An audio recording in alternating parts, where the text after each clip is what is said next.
Hola, ¿cómo están? A ver.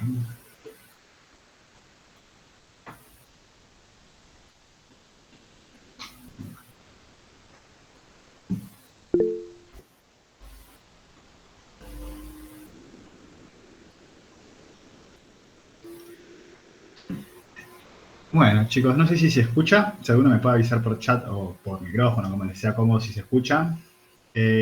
Y otra cosita que quería aclarar es, algunas cosas las voy a saltear, porque, bueno, me alegra entonces, genial, gracias por confirmarme.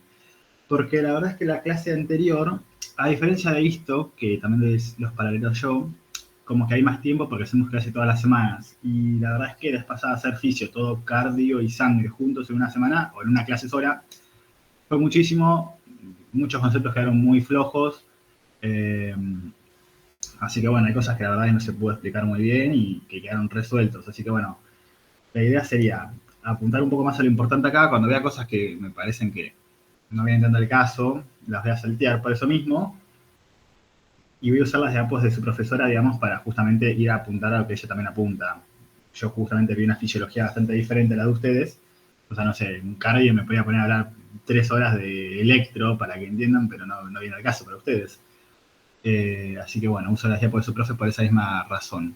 Después, como digo, voy a ir medio salteando muchas cosas, pero si hay algo que no entienden, que les genera dudas, o que quizás, tipo, mira, dicen, che, mira, no sé, estoy leyendo, vamos a elegir una diapo random. Eh,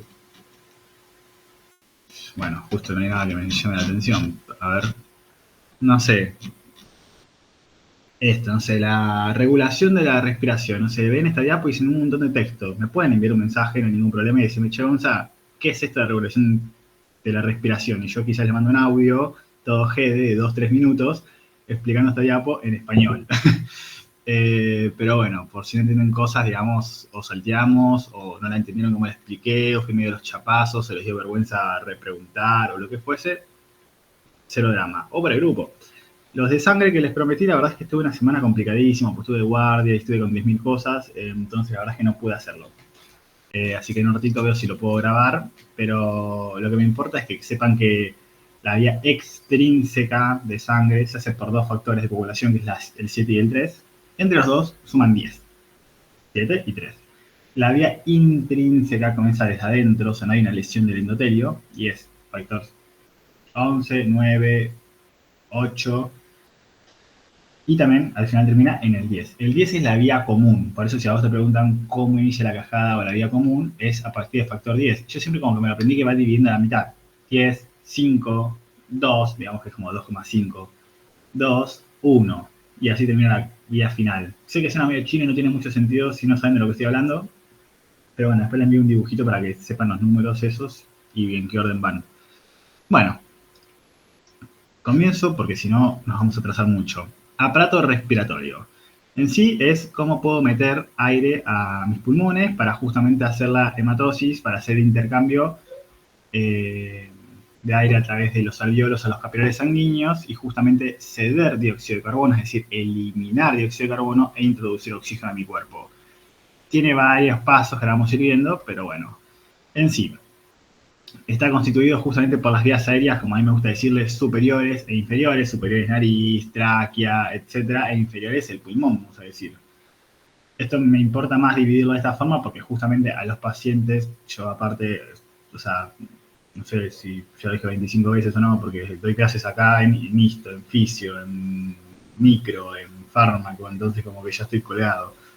Y en fármaco, bueno, son alumnos de medicina. Pero bueno, aparte yo soy en una medicina, entonces justamente vemos patologías de hospital, o sea, patologías de, no sé, una neumonía. Entonces me importa saber si es una neumonía o una sinusitis. Lo divido, superior e inferior, porque el tratamiento es diferente. Trato bastante diferente una sinusitis que le chorrea un poco la nariz a alguien que tiene una infección pulmonar. Y bueno, está compuesta aparte por las vías aéreas, justamente como digo, no sé, nariz, o sea, las narinas, justo entre las vías nasales, la tráquea, también a nivel pulmonar, justo entre los bronquios fuentes, bronquios segmentados, bronquiolos, alveolos. La caja torácica, que si bien parece medio como que tiene que ver, tiene justamente músculos que me van a ayudar a expandir o a contraer, digamos, esos pulmones. Y algo que me gusta que comprendan, que me parece importantísimo, es que en fisio, sé que lo dije la clase pasada, quizás pasó muy por encima, pero en fisio todo es por juego de presiones. Entonces, ¿qué pasa? Vamos a decirlo así. Yo ya, si me entienden esto, yo ya doy la clase entera dada por hecho. Dios, tendría que haber sido artista, lo bien que dibujo. Bueno, ahora sacando el chiste, acá tenemos los pulmones.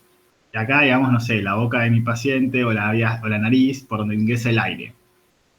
Vamos a decir que acá están las clavículas. Entonces lo que me importa es que sepan que esto es el tórax y esto es el abdomen. Y esto del medio, esta liñita que puse, es el diafragma. El diafragma se puede contraer o relajar. Lo que me importa es, ¿qué va a pasar? Va a poder bajar, digamos, el tórax. Justamente al bajar el diafragma, va a bajar el tórax y va a darle más espacio. Entonces, justamente lo que hace es que la presión del tórax se vuelva negativa comparado al ambiente. Entonces, yo les pregunto acá, las cosas ingresan por presiones. O sea, yo no puedo obligar que entre aire a, no sé, por ejemplo, un tubo que está sellado al vacío, porque justamente está sellado y no va a entrar.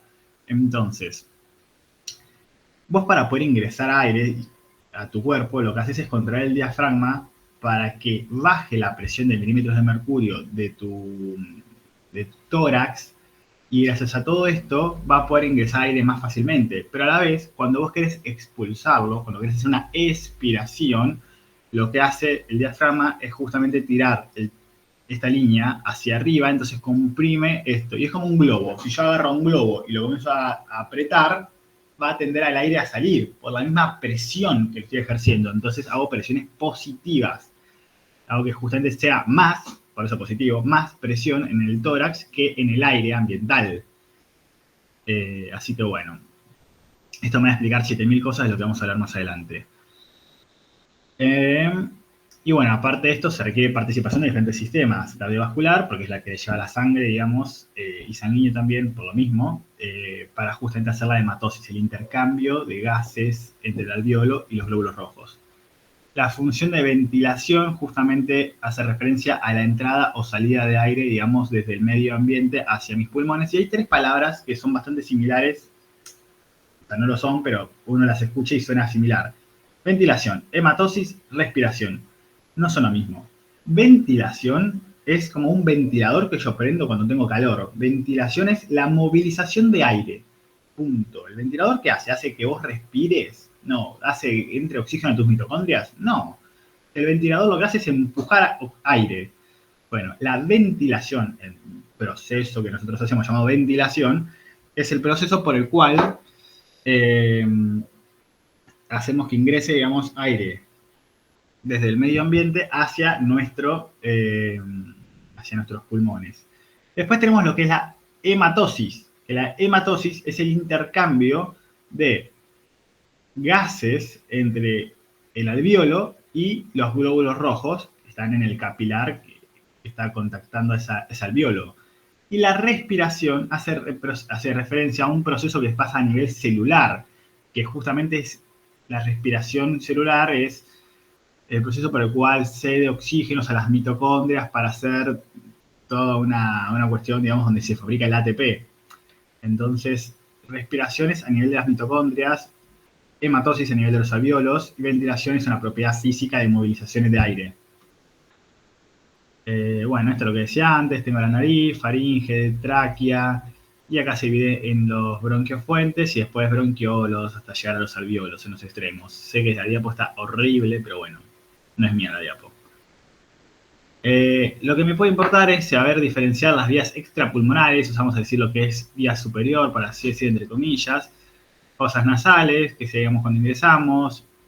Acá atrás de la boca tenemos la faringe, la laringe, que se encarga, digamos, de la fonación, digamos, de que yo pueda estar hablando en ese momento.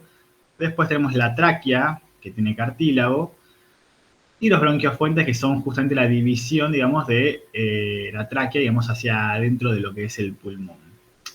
aún no ingresó, por eso es extrapulmonar. Si se fijan, es como que da una sombra que corresponde que está atrás del pulmón y aún no ingresó.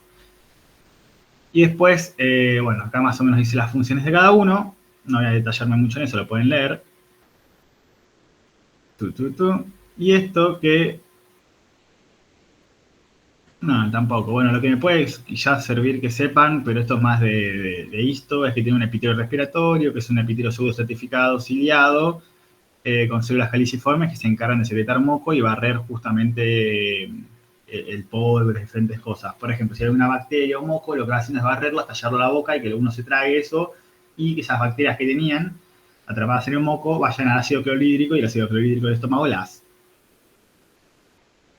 acidifique y las mate, por así decirlo. No es la palabra que quiero decir, pero bueno, las destruye. Y también al mismo tiempo esos cilios son como una escoba, van barriendo, barriendo, barriendo. Por ejemplo, yo respiré polvo y bueno, van barriendo hasta sacarlo de mi sistema. Por eso a veces estornudo. Ya, me pasé.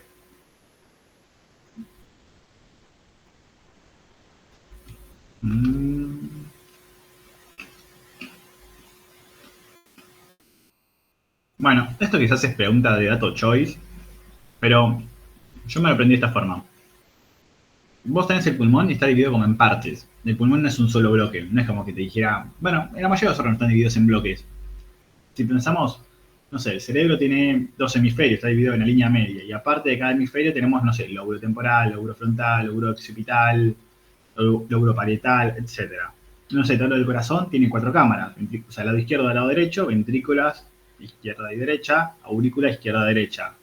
Bueno, el pulmón también está dividido en dos, son pulmón derecho y pulmón izquierdo, obviamente, pero después esos están divididos por unas cisuras, son como unas líneas que lo dividen en lóbulos. La mayoría de la gente es derecha, o sea, es diestra o es zurda. Y la mayoría de la gente escribe con la mano derecha. ¿Qué tiene que ver con el pulmón? Nada.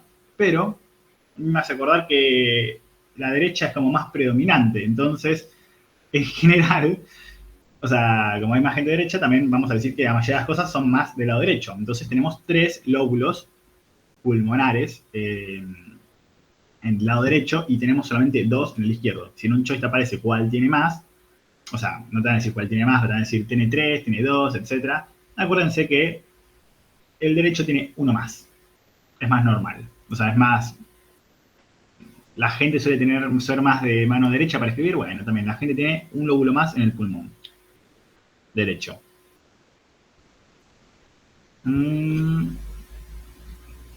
Otra cosa, tenemos áreas de conducción, por ejemplo, las áreas grandes de conducción, ¿qué hacen? Conducen desde, por ejemplo, la nariz hasta ciertos bronquios el aire, solamente los llevan. No tienen la capacidad de hacer la hematosis que yo decía que era pasarle ese oxígeno a un glóbulo rojo. Solamente lo lleva, transporta aire. Y no oxígeno, aire, así como estoy diciendo, aire. Después, en sus extremos, tipo las partes más finititas, más chiquititas que nos llegamos a ver acá, tiene alvéolos, tiene bronquios terminales, etc. Vamos a decir, los alvéolos son la zona de intercambio gaseoso. Vamos a ir viendo acá las zonas que va diciendo esto. La zona esta de intercambio gaseoso lo que hace es justamente... Ahora lo que puso Muriel tiene sentido también. A mí me sirve como a mí me sirve que como el corazón está más del lado izquierdo, tiene menos espacio, por ende menos lóbulos. Sí, de hecho, la razón real es esa. Pero bueno, no quiero agregar un concepto de anatomía si es que no lo saben o lo que fuese, porque no me incumbe a mí meterme en anatomía.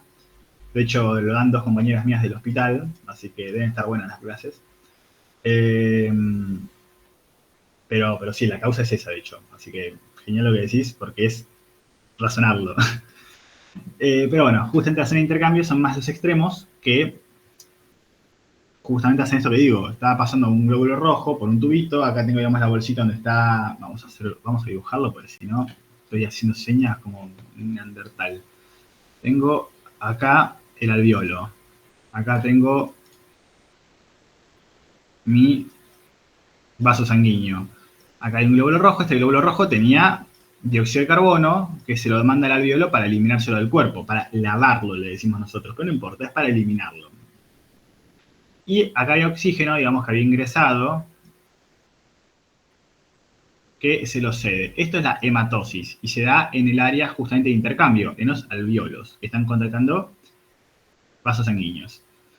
Y después tenemos lo que es la pleura visceral, que en la pleura visceral, bueno, justamente tenemos alrededor del pulmón una capita que lo recubre, que es la pleura visceral, que es la que está más pegado, y otra capita que está más externa a la visceral, o sea, un poquito aún más alejada, que es la parietal. Esto también está en el peritoneo, también está en el pericardio del corazón.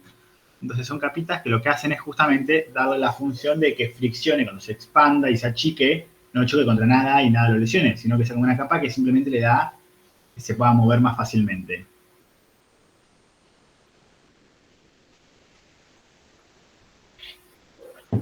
Dios, es el tercer mate que me cebo y todavía absorbe agua, no puede ni tomarlo todavía. Bueno, acá vamos mostrando cómo se va dividiendo hasta llegar justamente a lo que son los alvéolos. Pero esto no me incumbe tanto. Bueno, esto es todo lo que mostraba son las zonas de conducción, desde la tráquea, digamos, o desde la nariz, hasta justamente, digamos, los bronquios terminales. Y después tenemos, digamos, ya la parte de intercambio, que es la casi de hematosis, que serían bronquios respiratorios, hasta los alvéolos. Lo que más me importa, alvéolos, alvéolos. Después tenemos algo que a veces, yo cuando digo la palabra data choice, es que me refiero a que hay cosas que quizás no son tan importantes para la vida de uno, tipo, no sé, yo en el hospital a veces atiendo neumonías, EPOC, qué sé yo, un neumotórax, un derrame pleural, no sé, una fibrosis quística, lo que sea, y yo no estoy pensando en el acino pulmonar. Sí pienso de repente que la hematosis puede estar variando de cierta forma porque tiene una opresión, un cuerpo extraño, diferentes cosas. La verdad es que el acino pulmonar es, o sea, sí sé que existe y punto. Por eso digo dato choice, aclaro por si no entienden el concepto, pero me ha pasado de escuchar gente que me diga, ¿qué es dato choice? Pero a veces, como digo, dato choice, es que a veces puede aparecer en un examen esto y bueno, está bueno que lo sepan porque es un datito nomás chiquitito. El acino pulmonar es la estructura anátomo-funcional. Como teníamos, no sé, en el sistema nervioso tenemos la neurona, que es la estructura que se encarga, es como la base anatómica de eso, y es funcional, que le da justamente la función a ese tejido. Bueno, acá tenemos lo que es el acino pulmonar, que está compuesto, digamos, por el bronquiolo respiratorio, el conducto alveolar y el alveolo. Es como que desde donde inicia, cómo se va segmentando y cómo hace un alveolito chiquitito. Entonces, bueno, justamente este solo ya tiene la capacidad, digamos, de hacer la hematosis, ¿cómo está escrito acá? Son intercambio, ahí está, eso. Justamente intercambiar, digamos, los gases para hacer la hematosis. Y bueno, justamente esto de murmullo vesicular es medio semiología médica, pero es una cosa que nosotros con el estetoscopio escuchamos en el pulmón, es el ruido normal que tiene que tener. Es como cuando una persona escucho el corazón y escucho las dos válvulas R1 y R2, pap, pap, pap, pap, pap, pap, así sonando. El murmullo vesicular es una sumatoria de millones y millones de alvéolos, cómo se abren y cómo se cierran en los procesos inspiratorios y expiratorios. Entonces escuchás cómo salen. De repente una persona que tiene insuficiencia cardíaca, que tiene líquido, un edema agudo de pulmón, no lo vas a escuchar por, digamos, el líquido que tiene. No se van a abrir esos alvéolos. Pero el murmullo vesicular es el fenómeno audible de cómo se abren los alvéolos. Así que bueno, acino pulmonar, estructura anátomo-funcional. Está hecho por el bronquiolo, por el conducto alveolar y el alveolo mismo. Son esas tres estructuras. Piensen que es como una triada. Acá, esto. Tenemos.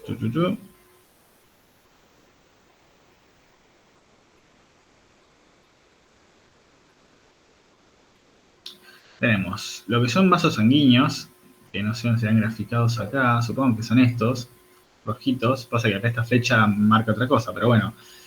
Estos vasos sanguíneos.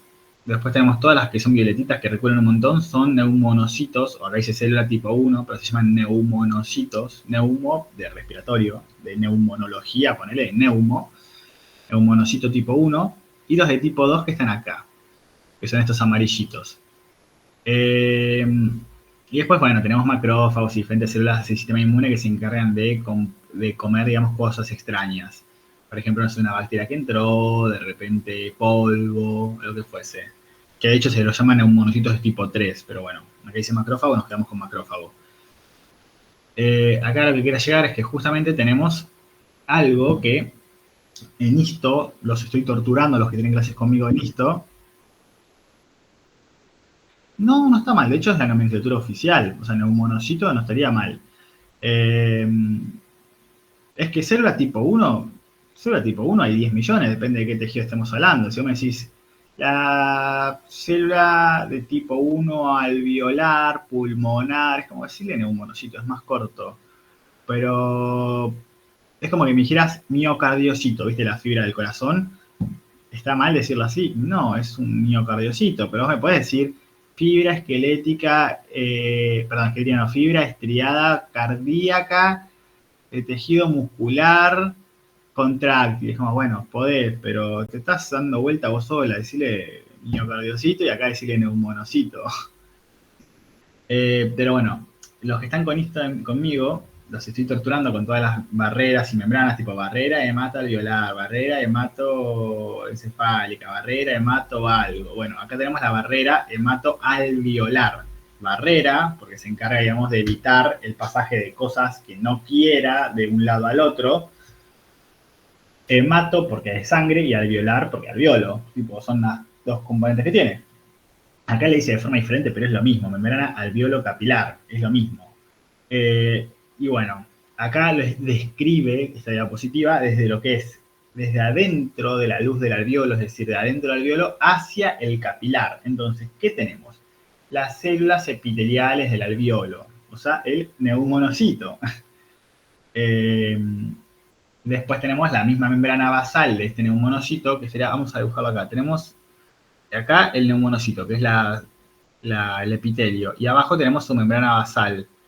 Después tenemos justamente un tejido conectivo en el medio, que acá le dice tejido intersticial, y después tenemos el alveolo, el capilar sanguíneo, que el capilar sanguíneo también tiene sus dos cosas, tiene su célula endotelial y tiene su membrana basal. Entonces, si nos ponemos a pensar, en realidad tengo en el medio, que acá está escrito como 5 componentes, 1, 2, 3, 4, 5. En el medio, el 3, es tejido conectivo.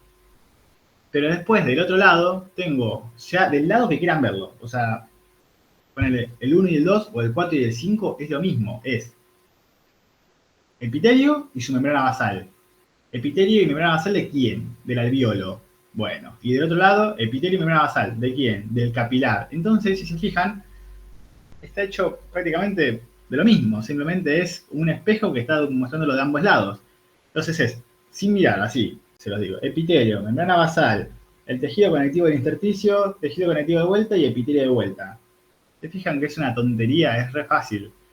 Pues son 5 cosas, quizás 5, bueno, 5 cosas, es lo mismo, solamente son, me aprendo 2 si quiero, si sé cómo está compuesto un capilar, sé que son todas las membranas o todas las barreras hemato algo, son todas iguales.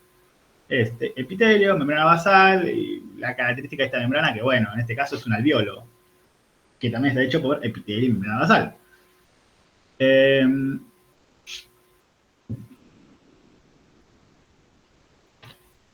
Bueno, a ver, ¿qué más? Acá ves que le dicen células epiteliales o neumonocitos tipo 1, justamente recubre el 95% de la superficie alveolar, y el de tipo 2 es el que hace el surfactante, que acá está escrito. Sí, ¿ves? Sintetiza el surfactante. Si miran, acá el violeta, que es el tipo 1, es el que está hecho en la mayor parte del tejido, está componiendo casi todo. Y un porcentaje muy pequeño lo cubre estas que son amarillas, que son de tipo 2. ¿Qué hacen? Secretan justamente una sustancia, que es el surfactante, que es lo que evita que se colapse el pulmón. Es justamente el que hace que cuando se expire y saque el aire, estaba pensando, pues me recuesta a veces separarlo de mi mente rápido, cuando expiro y saco el aire, el alveolo se está apretando porque ya liberó su contenido interno. Entonces, esto se puede, digamos, por tensión superficial, adherir si no tuviese el surfactante, estoy imaginando si no lo tuviese, y cuando yo quisiera inspirar y meter el aire de vuelta, le va a costar separarse. Inclusive tiene que hacer mucha fuerza y hay probabilidades de atelectasia, que es, sí, es como un lubricante, literalmente es como eso. Y si justamente no tuviese ese surfactante, cuando tuviera que hacer mucha fuerza para que se separen, se rompen. Se llama atelectasia eso. Y esto, para que, dato de la vida, para mí me gusta mezclarle cosas de medicina, porque a veces siento que estudiar fisio para emo, como que, sí, es tirar info que no tiene mucho sentido. Pero esto del surfactante es re importante, por ejemplo, en algo que es los bebés, los embriones, fetos en realidad, pues ya estamos bastante avanzados, tienen este problema cuando nacen muy, muy prematuros. Justamente el problema de un bebé que quizás, no sé, 5 o 6 mesino, no es el hecho de que está poco desarrollado, porque va a seguir desarrollándose inclusive después de nacer. El gran problema es su aparato respiratorio, porque aún no tiene la cantidad de surfactante esencial. Para eso se le hacen ciertas pruebas, que no importa, que son bioquímicas, tipo lecitina, esfingomilina, eh, para ver eso. Entonces, en el caso que la madre tenga algún tipo de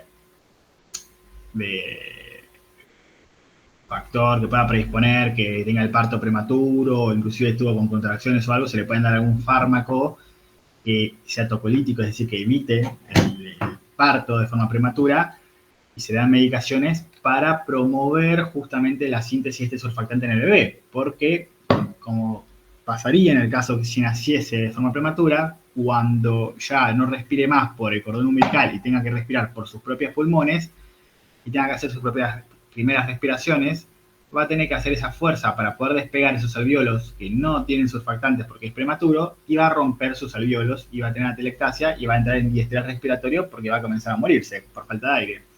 Entonces, el surfactante es importante. Surfactante lo hace neumonocito tipo 2. El que forma la parte de la barrera hematoalveolar es el neumonocito tipo 1. Es el 1. Está tipo, forma la pared, es el que se encarga de estar haciendo el contacto para poder respirar, es el que mayor cantidad hay, por eso es el número 1, pues es un capo.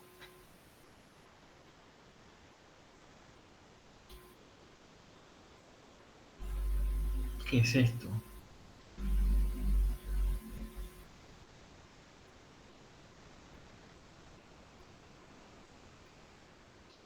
Ah, es el mismo dibujito, pero esto es el vaso sanguíneo, esto es el epitelio, en el medio tengo justamente, digamos, el surfactante y todo eso, y el punto es cómo transmite justamente a partir de acá, de la luz del alveolo, el aire hacia justamente los glóbulos rojos, y al mismo tiempo el glóbulo rojo tendría que cederle, como se ve acá, el dióxido de carbono, digamos, para expirarlo. Yo no quiero acumular dióxido de carbono en mi cuerpo, lo quiero eliminar. Eh, mm, mm,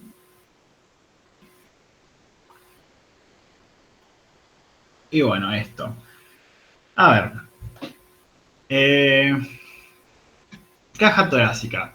Yo lo aprendo como desde dos lados. Me va a favorecer lo que es los movimientos respiratorios, ya inspiración y expiración. Entonces, no necesito esos músculos para poder hacer las fuerzas. Pero, aparte, también piensen que es una caja de huesos que me está protegiendo órganos. Me protege el pulmón y me protege el corazón. O sea, que también tiene una función de protección de los órganos nobles. No solamente es para los movimientos respiratorios. Pero bueno. Después. ¿Qué músculos tengo que me favorezcan la inspiración y expiración? Pregunta rechodiciable, en mi opinión. Yo me lo aprendí de esta forma. Primero que nada, el inspiratorio que ustedes no pueden no saber, es, no sé, delito, crimen de guerra, es el diafragma. El diafragma es el que se encarga de hacer la respiración. Si no tenés diafragma, se te muere la persona. De hecho, ayer estaba dando clases de farmacología y estaba explicando una intoxicación por órganos fosforados, no viene al caso, y el riesgo de que tenemos en esa intoxicación es porque justamente se paraliza el diafragma. La persona se me muere por falta de respirar, porque quizás se intoxicó con malation o palation. Entonces, lo mismo acá. Yo no quiero, o sea, que se vayan sin saber que el diafragma es el que dirige justamente esto, o sea, que es el que se encarga de hacer la respiración. Va, la ventilación. Ventilación es la palabra adecuada, por las dudas. Porque la respiración es a nivel celular. Eh, ¿Y qué hace el diafragma? Principalmente es el músculo principal de la inspiración. ¿Por qué? Porque yo genero justamente esa modificación de presiones, como les había dicho antes, a base del diafragma y otros músculos. Y entonces es un proceso activo, es decir, yo gasto energía o contracción musculares y todo eso para poder meter aire. pero generé tanta presión que el aire, yo solamente por relajarme, sale solo, sale porque tengo más presión adentro que afuera. Entonces, la expiración en general es un proceso pasivo, sin contracción muscular. Si yo la quiero hacer forzada porque estoy así soplando, bueno, sí, hay músculos accesorios que van a estar participando en esto. Pero quiero que se acuerden que el músculo principal que dirige la ventilación es el diafragma y lo hace en el proceso de la inspiración, es decir, para meter aire, porque lo que hace es contraerse y bajarse en el mismo, digamos, contraerse el diafragma, por lo cual disminuye el tamaño del abdomen y aumenta el tamaño del tórax. Y después, estos músculos accesorios, para así decir, secundarios en esos procesos respiratorios, yo me aprendí, la verdad, ahí hay un montón. Sepan que los que más cantidad hay, los que son una bocha, son en inspiración. Pero en expiración e inspiración hay unos que son muy similares, que son los intercostales. Yo me lo aprendí diciendo son al revés. ¿Qué significa esto? En inspiración funcionan los externos, o sea, I con E. Y la E con I. ¿Qué significa? Y en la expiración son los internos. Entonces, I de inspiración va con la E de externos. Y la E de expiratorios va con la I de internos. O sea, no puede haber dos I, o sea, inspiratorio interno o expiratorios externos, o sea, dos E. Es uno y uno. Sería una bocha, ya sería codicia que sean dos iguales. Es mi memoteña media rara de recordarlo. Si les sirve, sirve. Si no, siguen pensando que estoy loco. Da igual, como sean felices. Pero, yo apuntaría a saber los intercostales, me parecen los más importantes de todos, después del diafragma. Así que bueno. Esto me parece una bocha, pero bueno. Yo no creo que les tomen esto. Me voy a pasar, pero bueno. En sí es en el motórax, es cuando se rompe alguna bulla, que son algunas burbujitas de aire, entonces por lo cual entra aire desde afuera, como de afuera tenemos más presión, te presiona el pulmón y no deja que se expanda, entonces tenemos, digamos, un pulmón que no está funcionando, la persona va a tener dolor, una bocha, y aparte le va a faltar el aire.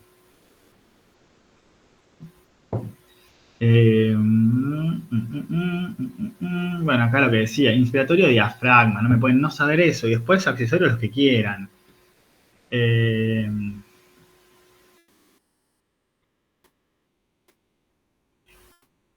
Después también esto, sepan, buen dato, sí, capacidades pulmonares ahora vamos, creo que está más abajo, es re importante esos numeritos, y son bastante razonables, creo que es esto. Así que ahí lo vemos. Gracias por revisar eso, o sea, cuando sepan cosas que son muy importantes o eso, me dicen que yo le doy más bola, ¿eh? Y si no queda claro, me lo mandan después por mensaje y lo vuelvo a aclarar. Tipo, piensen que yo soy re ajeno a la cátedra, no tengo nada que ver con la docente, simplemente es una clase de apoyo, así que hay cosas que no sé que le da más importancia a ella y que no, simplemente intento darles una mano de alguna forma. Así que si se dan esa info, me sirve mucho. Y no es que estoy disociando, estoy buscando yerba para el mate. Pero bueno. Entonces, bueno, otro dato importante es que justamente el diafragma está inervado por el nervio frénico. ¿De qué les sirve a ustedes? La verdad que no mucho, pero bueno, es dato que se puede tomar. ¿Cuál es la inervación del diafragma? Nervio frénico. No les voy a hablar de otros nervios para que no se confundan, entonces, si le preguntan de diafragma, va a ser el único que escucharon de mi boca. Frénico, el frénico. No voy a hablar de otro nervio, pues no sé, no conozco, no sé. Mecanismos ventilatorios. Inspiración y de interno meto aire. Expiración, no sé por qué con X, yo digo con S. Expiración, pero bueno, es de externo, de sacar aire. Inspiro, expiro. No sé. Esto, bueno, son cosas de neuro, lo resalto. Léanlo igual rápido, quizás alguna preguntita escondida por acá. Chequear. Y esto sí me parece algo bueno que sepan para la vida. De por sí, más allá de lo del examen, nosotros respiramos aire, no respiramos oxígeno. El aire está hecho por una mezcla de diferentes gases, principalmente nitrógeno, que es el 78%, y oxígeno, que es el 21%. esto no es menor, es recontra importante. Nosotros estamos, ponele, no estoy muy seguro, pero creo que, bueno, donde yo vivo, pero supongamos que igual vivo en Capital, no vivo en Capital, pero supongamos que vivo en Capital.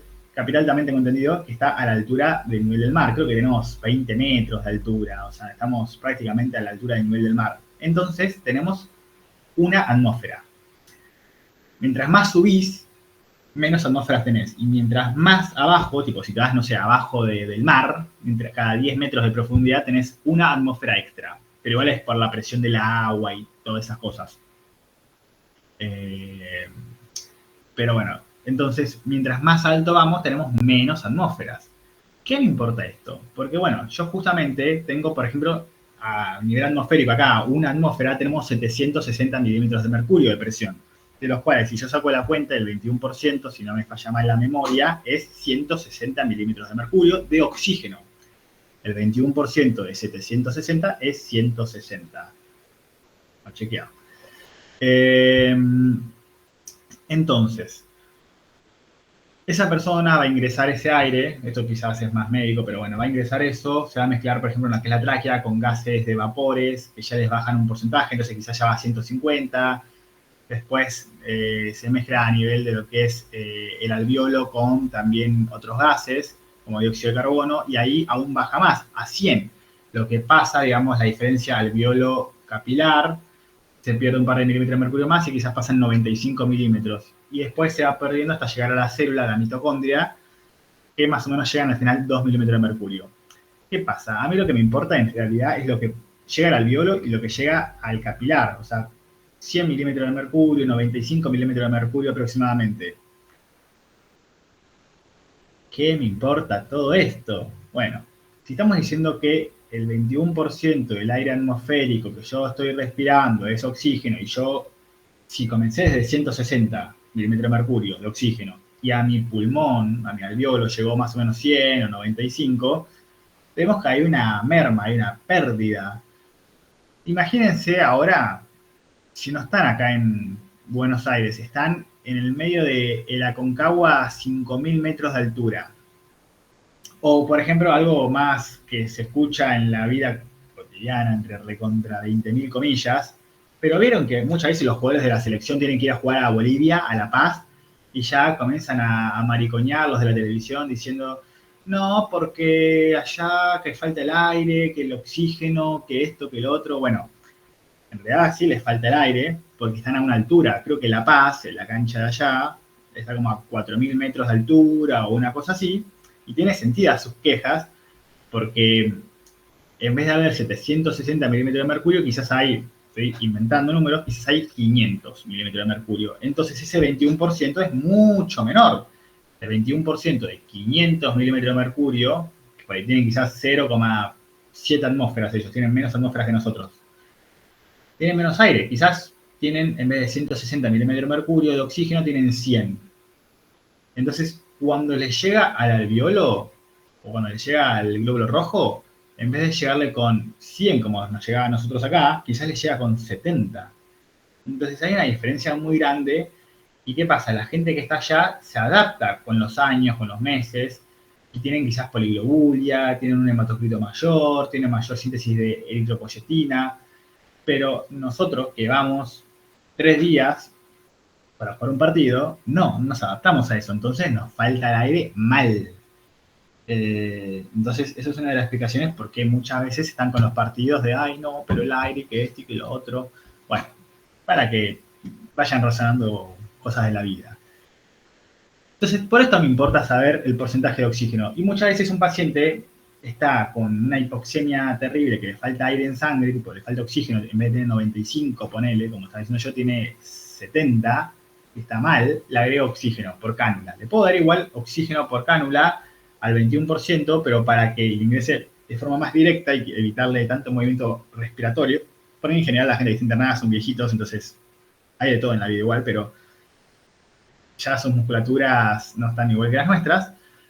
O puedo poner un porcentaje mayor, quizás le pongo a una infusión de 30%, de 40%, inclusive hasta 100% de oxígeno. Entonces piensen, le estoy dando 760 milímetros de mercurio de oxígeno a esa persona. O me levanta el oxígeno. O si no, no sé qué hacer. Pero bueno.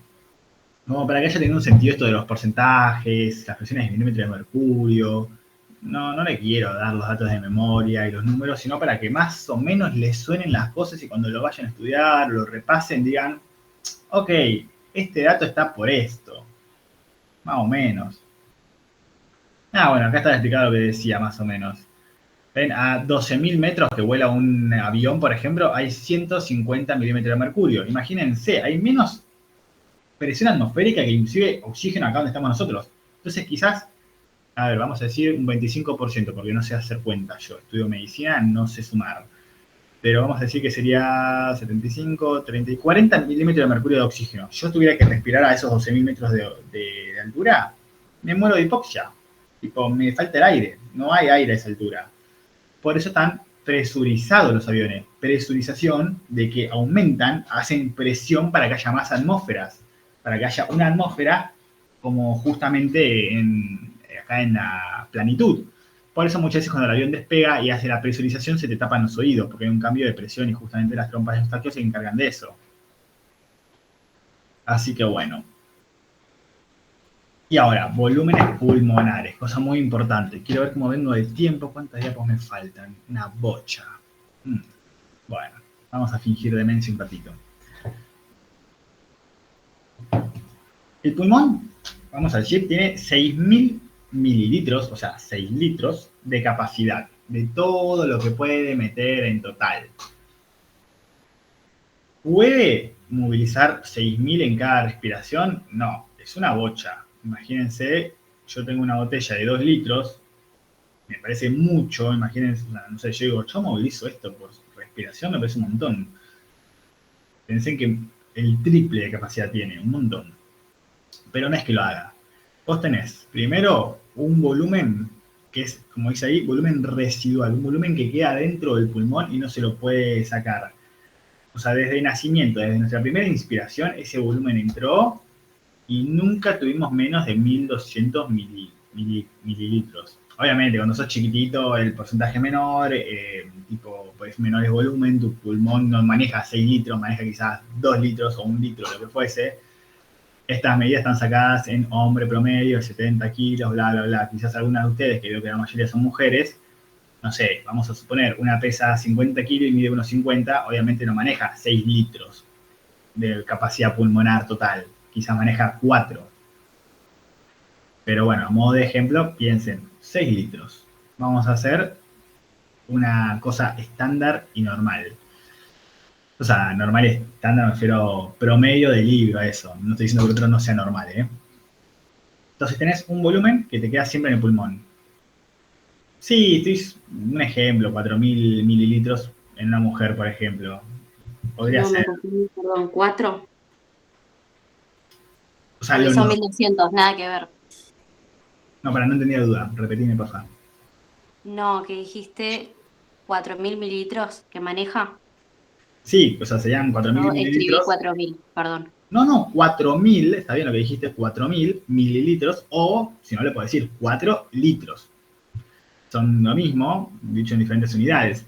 Pero es un modo de ejemplo para que sepan, no sé, pueden ser 4 litros, 5 litros, 6 litros. De repente viene un chabón que mide 2,20 m y pesa 150 kilos, el chabón seguramente pueda movilizar más de 6 litros. Seguramente el chabón movilice casi 10. Pero bueno. Entonces decía, tengo un volumen que se llama volumen residual. Vamos a decir que es como una basura, no la puedo sacar nunca.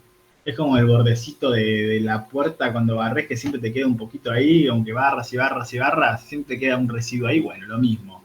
Siempre me queda un poco de aire en el pulmón, que son 1 litro, 1,2 litros, o sea, 1.200 mililitros. Después tengo diferentes volúmenes. Tengo el volumen de reserva expiratorio, el volumen corriente y el volumen de reserva inspiratorio. A mí esto me gusta dibujarlo porque siento que no se entiende, sino. Igual no sé si hay una gráfica. No, no hay una gráfica. Mal ahí. Las diapos no me gustan. Pero bueno. Tu, tu, tu, tu, tu, tu. Yo primero tengo volumen de reserva. Volumen residual, perdón. Volumen residual. Que son 1.200 mililitros. El aire que alguna vez entró en mis pulmones y nunca lo saqué. No significa que no sale nunca. O sea, obviamente nunca voy a vaciar a mi pulmón a menos de 1200, pero ese aire obviamente se está recambiando. Pero bueno, o sea, nunca va a bajar a menos de este volumen mi pulmón.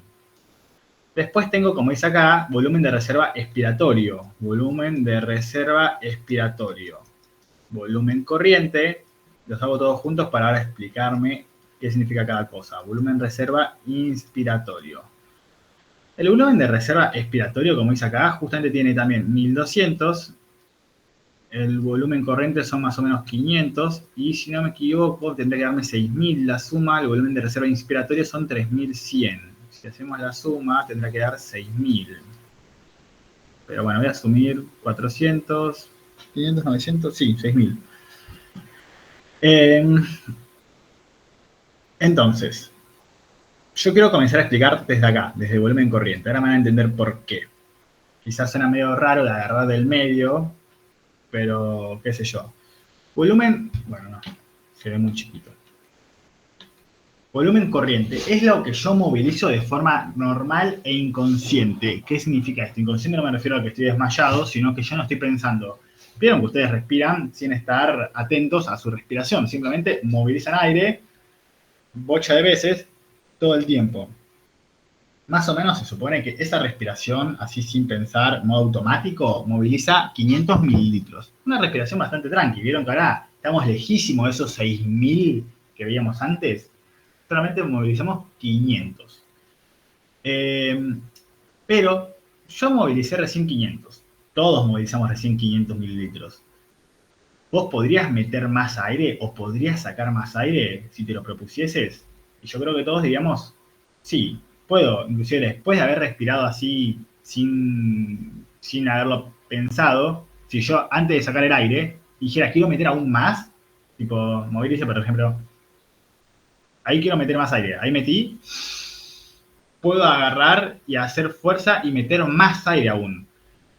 Y si yo quisiera sacar aire, igual después de haber sacado aire así de forma inconsciente, podría sacar más aire. Tipo, podría sacar más. Esto son volúmenes de reserva inspiratorio o expiratorio. Pensemos ahora. Acá arriba el pulmón está lleno. Está lleno. Y acá abajo está vacío. Entonces, cuando el pulmón, por ejemplo, yo agarré, metí aire recién, tipo inspiré. Tipo inspiré, así que fui un poquito más arriba. Me fui a este punto. Me quedé en esta línea, porque inspiré, metí aire, pero de forma involuntaria, así distraído, con la respiración automática. ¿Quisiera meter más? Podría meter más. Y ahí utilizaría volumen de reserva inspiratorio. Por eso la inspiración está arriba, porque me llena más todavía el pulmón. Entonces son 3100.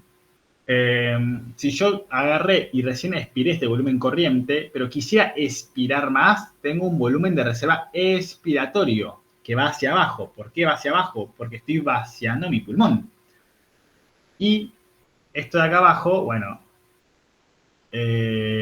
acá abajo justamente esto no lo puedo sacar. Es, digamos, el volumen residual que queda siempre. A ver,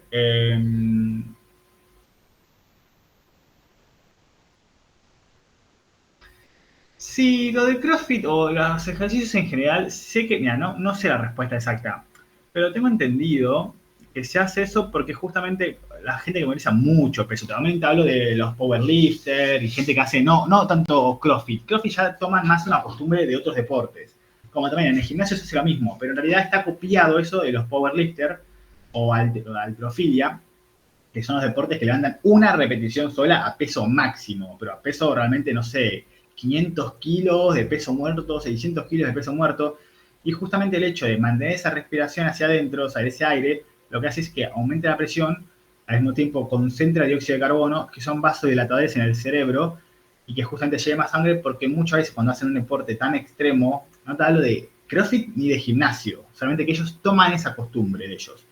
Pero justamente cuando hacen así repeticiones muy, muy extremas, es normal que a veces se desmayen, porque la demanda que lleva sangre, digamos, a los músculos, justamente hace una hipotensión o un hipoflujo a nivel cerebral y por eso se desmayan. Pero la realidad es que alguien que hace CrossFit se supone que no debería de modificarle. Quizás a veces ya es medio psicológico, también les puede mejorar la postura y 20.000 cosas. Yo en su época entrenaba mucho en gimnasio y también se hacía, y la verdad es que no hay un fundamento real, simplemente lo haces porque ya te enseñan que se hace así, te dicen algún chamullo, suena bonito y vos decís, bueno, ¿por qué no? Entonces no entraría como un volumen de reserva inspiratorio, digamos, no sería como que Ah, inspirás más, yo pensé que me estabas más preguntando la como un causa. volumen de reserva. No, no, ¿Cómo? perdón, yo pensé que me estabas preguntando por qué lo hacían. No, No, me no, expresé no. mal. No, no, yo disocié porque me gusta irme por las ramas. No, no, sí, está bien. O sea, justamente lo que vos decís, esas personas al meter aire estarían usando volumen de reserva inspiratorio. O sea, estarían acá acumulando más aire, estarían llenando el pulmón. Así que, bien. Eh, pero sí, o sea, sería volumen de reserva inspiratorio, porque estás metiendo aire. Siempre que metas más aire de lo que haces normalmente, tipo, cuando vos agarrás y así querés meter aire, estás usando volúmenes de reserva, porque eso no es normal. Y si no es normal, es reserva, porque estás esforzando, es un ejercicio activo. Así que bueno, esto es re importante. ¿Alguno no entendió esto de los volúmenes pulmonares? Porque ahora vamos a ir a las capacidades. ¿Alguno no entendió esto?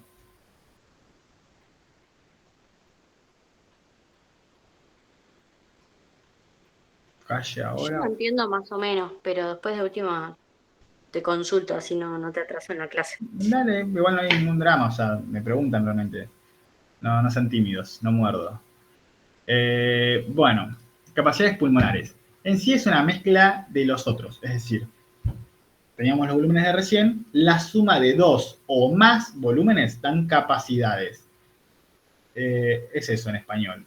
Entonces, por ejemplo, capacidad residual funcional es el volumen de aire que queda dentro de los pulmones al finalizar una expiración de volumen corriente. ¿Qué significa? Estos dos que se suman. Se suma el volumen de reserva, vamos a hacerle zoom, se suma estos dos. Volumen de reserva expiratorio y volumen de reserva, volumen residual.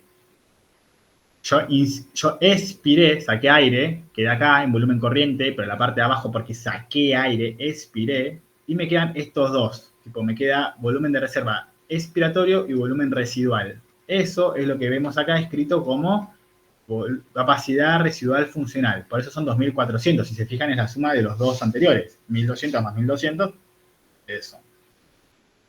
Ahora, igual acá está escrito, volumen residual más volumen de reserva expiratorio. Ahora, tenemos la capacidad inspiratoria, que es la capacidad o el volumen máximo de aire que puedo inspirar a partir de un punto de reposo del aparato respiratorio.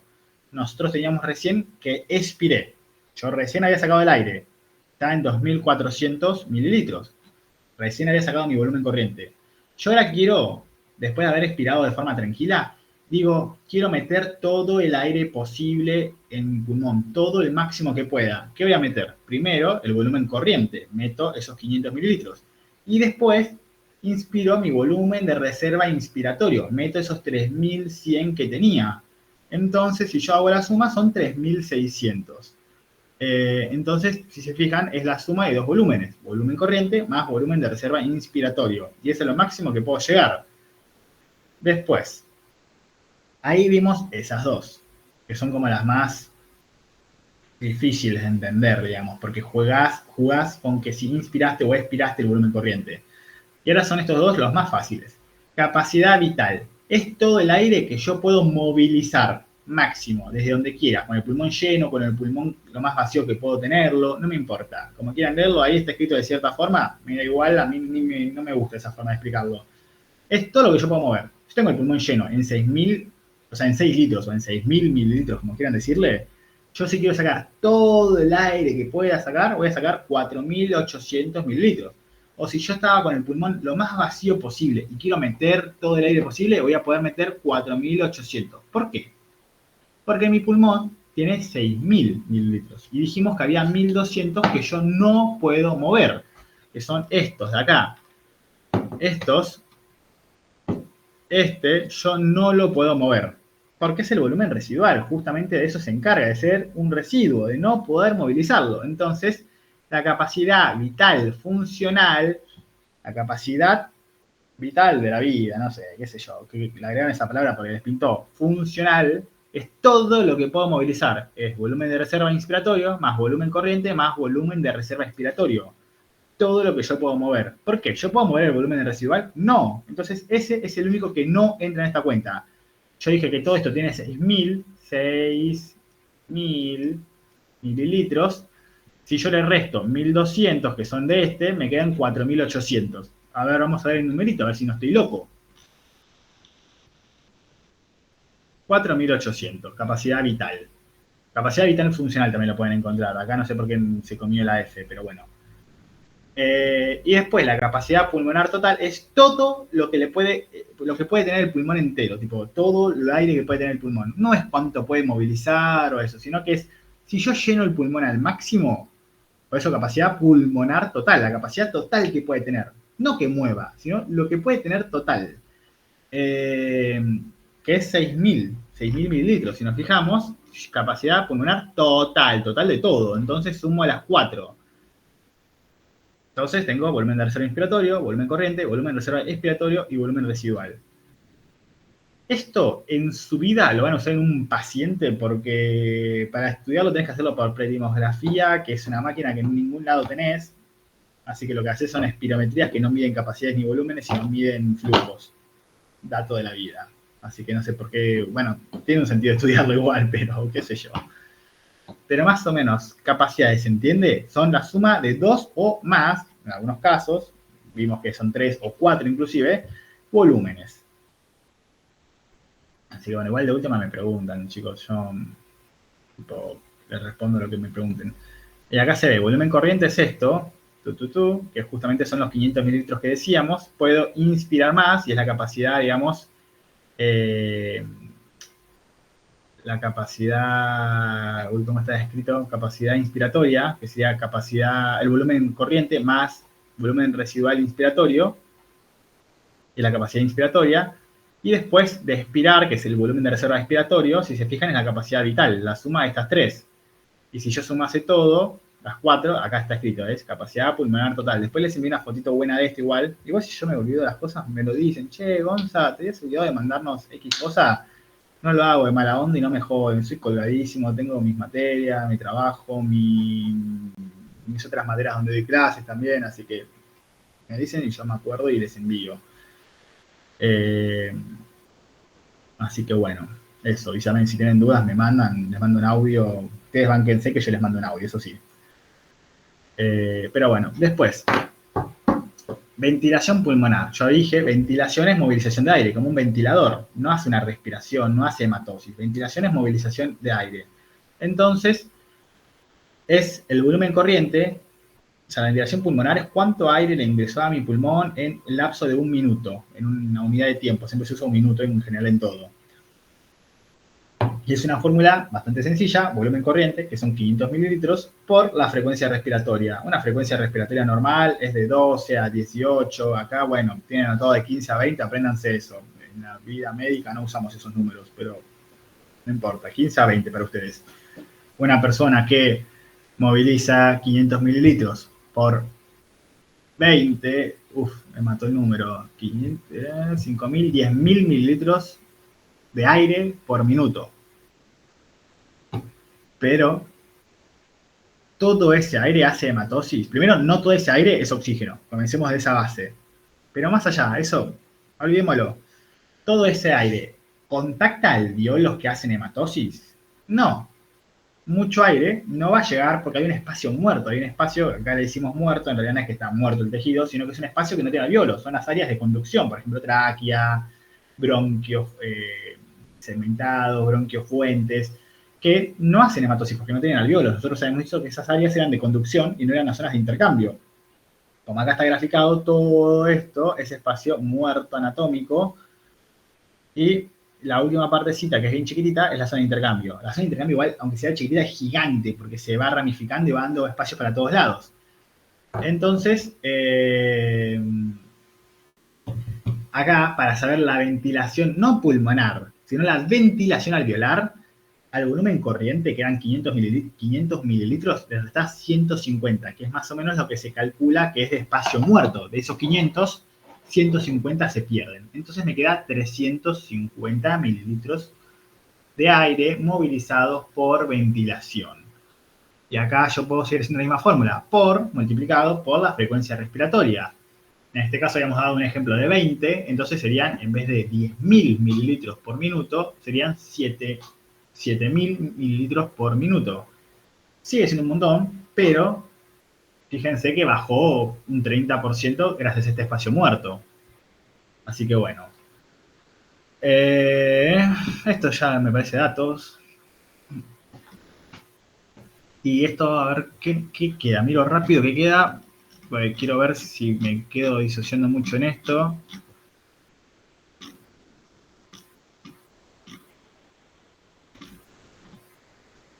Bueno, mucho de esto igual lo fuimos hablando.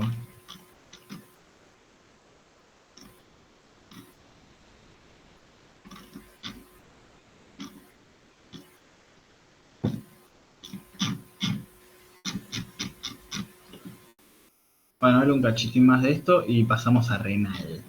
Pero de todas formas va a haber cosas que no vamos a llegar a ver, así que para que sepan.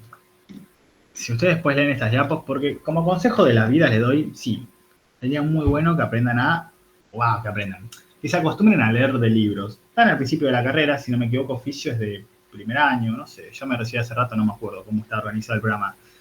Pero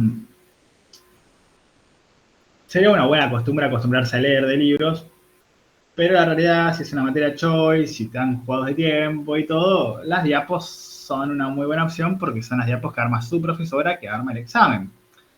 Esto es un consejo, no es lo ideal, pero bueno.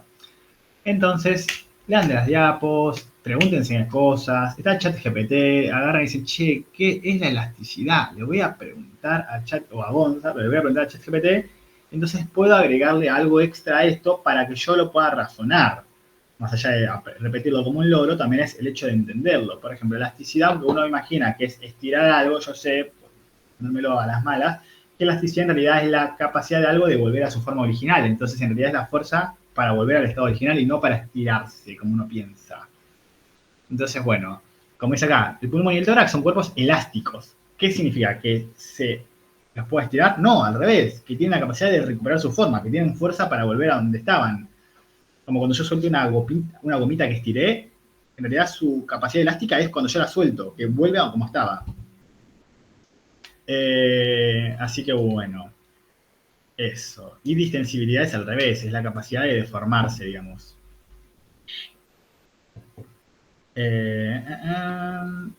Después acá, la tensión superficial, que ese es un concepto muy lindo de Respi, que estaría bueno que se lo lleven también, que es una manifestación de las fuerzas de atracción y repulsión molecular, y la membrana alveolo-capilar se encuentra recubierta de una delgada capa de líquido que habíamos mencionado, que forma una interfaz aire-líquido, que es justamente el surfactante. Entonces, justamente es para evitar que colapse el alveolo, para que el alveolo se encuentre un poco abierto y no explote, digamos. Y la fuerza de retracción de los alvéolos producida por la tensión superficial es la integrante de la elasticidad pulmonar, fuerza elástica pulmonar. Esto es FEP es fuerza elástica pulmonar, siendo responsable de 2/3 partes de la misma. Esto es un datazo choice retomado. ¿Cuál forma mayor porcentaje de la fuerza elástica pulmonar? Bueno, acá ya tienen. Así que bueno.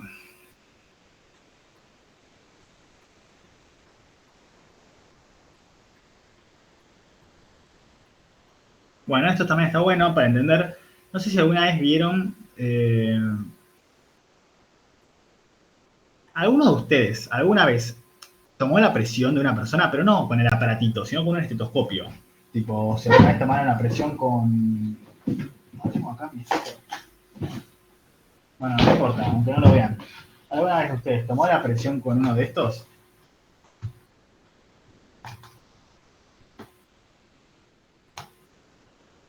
Bueno,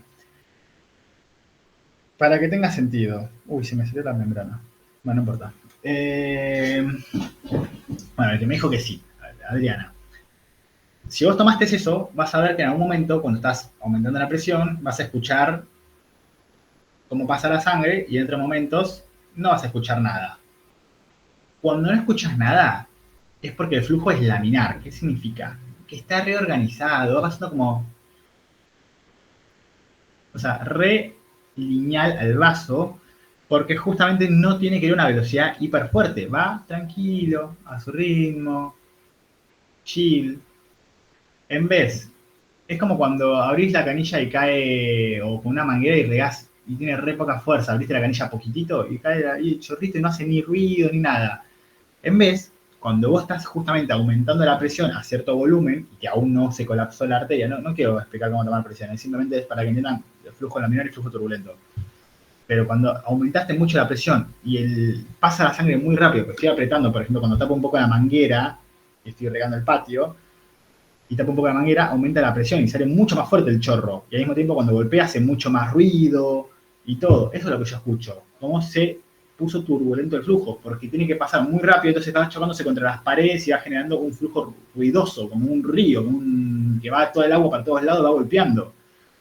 Entonces, ¿de qué depende esto? Justamente es por las velocidades. Se mide con una reglita llamada número de Reynolds, no importa, pero el punto es que sepan que, si no me equivoco, menos de 1500 era laminar, más de 2000 era turbulento.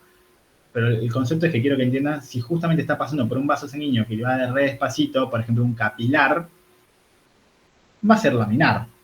En vez, si sale, por ejemplo, de la aorta, que sale con mucha fuerza, es turbulento, porque va a estar chocando contra las paredes, contra todos lados. De hecho, también es lo que yo escucho en un soplo. En un soplo yo escucho justamente cuando tengo una insuficiencia, por ejemplo, mitral o una insuficiencia tricuspidia, escucho un soplo porque es la turbulencia del flujo, cómo va volviendo contra las paredes de forma inadecuada. Eh, tu, tu, tu, tu, tu, tu, tu, tu.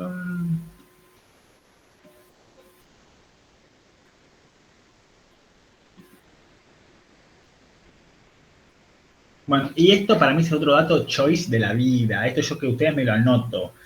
¿Cuál es el transporte, o sea, el producto, o en dónde encuentra la mayor cantidad de dióxido de carbono en el cuerpo humano? ¿Lo encuentro en hemoglobina? No. ¿Lo encuentro unido o sea, disuelto en el plasma? No. ¿Lo encuentro como compuestos carbamínicos? No. Lo encuentro en bicarbonato plasmático. Dato choice. Me parece recontratomable esto. Transporte de dióxido de carbono se encuentra principalmente como bicarbonato. La tiro.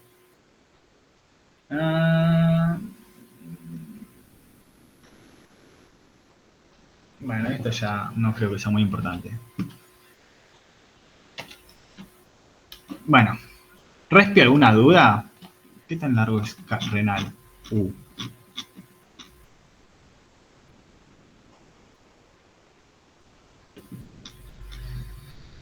Bueno, voy a fingir demencia que no hay dudas. Igual, como ya dije, si tienen algo me mandan, cero drama. Así que bueno, y tampoco me jode que sea fin de semana ni nada. O sea, si de última estoy colgado, les digo, mira, ahora no puedo, pero andan. No sé cuándo rinden. ¿Saben cuándo rinden? El uno. Ah, dentro de poquito. El 1 es miércoles.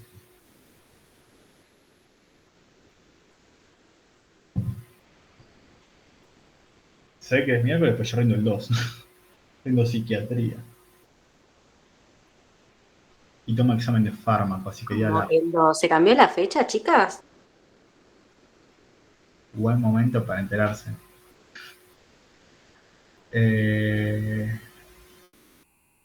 Eso podrían preguntar a las chicas del centro. Las chicas del centro, la verdad que son unas genias en ese aspecto. Va, qué sé yo las No, sí, adoro. ustedes. Claro, ustedes son de los jueves. Ok, ya me venía asustando. Bueno, comienzo ahora con urinario. Eh, Así que bueno, repito, son diapos que les robé a la profe. No tuve tiempo tampoco a hacer unas propias, como en esto. Así que, dato.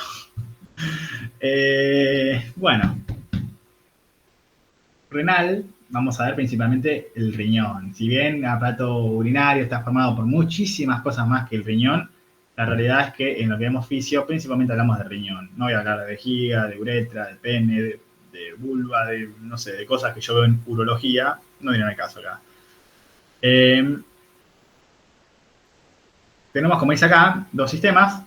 Tenemos la parte donde se hacen justamente, se forma la orina y la parte que excreta la orina. O sea, una que la hace y el otro que la elimina. Así que bueno, tenemos justamente riñones que están compuestos por el cálices, la pelvis renal, los uréteres y después el reservorio y la parte que los encarga de eliminarlo, que es la vejiga y la uretra. Después, arriba de los riñones tenemos lo que son las glándulas adrenales, que aclaro esto, no son parte del riñón, son un tejido diferente y se encargan de cosas diferentes, secretan hormonas. No son riñón, las glándulas adrenales o las glándulas suprarrenales no lo son. Están ahí porque están ahí, pintó. Pero es como, no sé, el corazón está al lado del pulmón y no son el mismo órgano. Bueno, eso parece muy obvio, eso también lo aclaro por las dudas, aunque no es tan obvio, pero lo aclaro igual. Y algo, antes de olvidarme, porque después voy a disociar, pero esto quiero que se lo lleven, no por la materia, sino porque van a recibirse de hemoterapia. Y está muy bueno que lo sepan. Bueno, dos cosas ahora que lo pienso. Uno, el riñón hace eritropoyetina. Eso siempre ténganlo en la mente. El riñón hace eritropoyetina. Es una hormona que se encarga de sintetizar, se encarga de ir a esa hormona, se libera, llega a médula ósea y estimula la eritropoyesis, es decir, la síntesis de glóbulos rojos. Entonces, primero, esa hormona se vende de forma tipo sintetizada, o sea, le podemos inyectar eritropoyetina a una persona, pero aparte también entender que esa hormona se estimula por hipoxia o hipoxemia, mejor dicho, cuando hay poco oxígeno.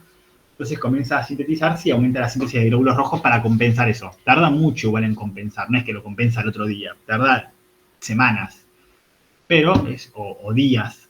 Pero bueno, es un mecanismo. Y justamente los hombres tenemos más hematocrito, o sea, más proporción de glóbulos rojos que la mujer, porque justamente la eritropoyetina también es estimulada por la testosterona. Lo tiro como dato de la vida eso.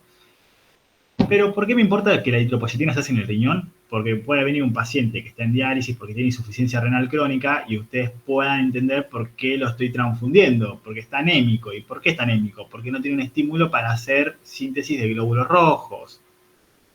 Entonces, miren cómo de repente el riñón tiene que ver con hemoterapia. ¿Ah? No es tan chino. Y después,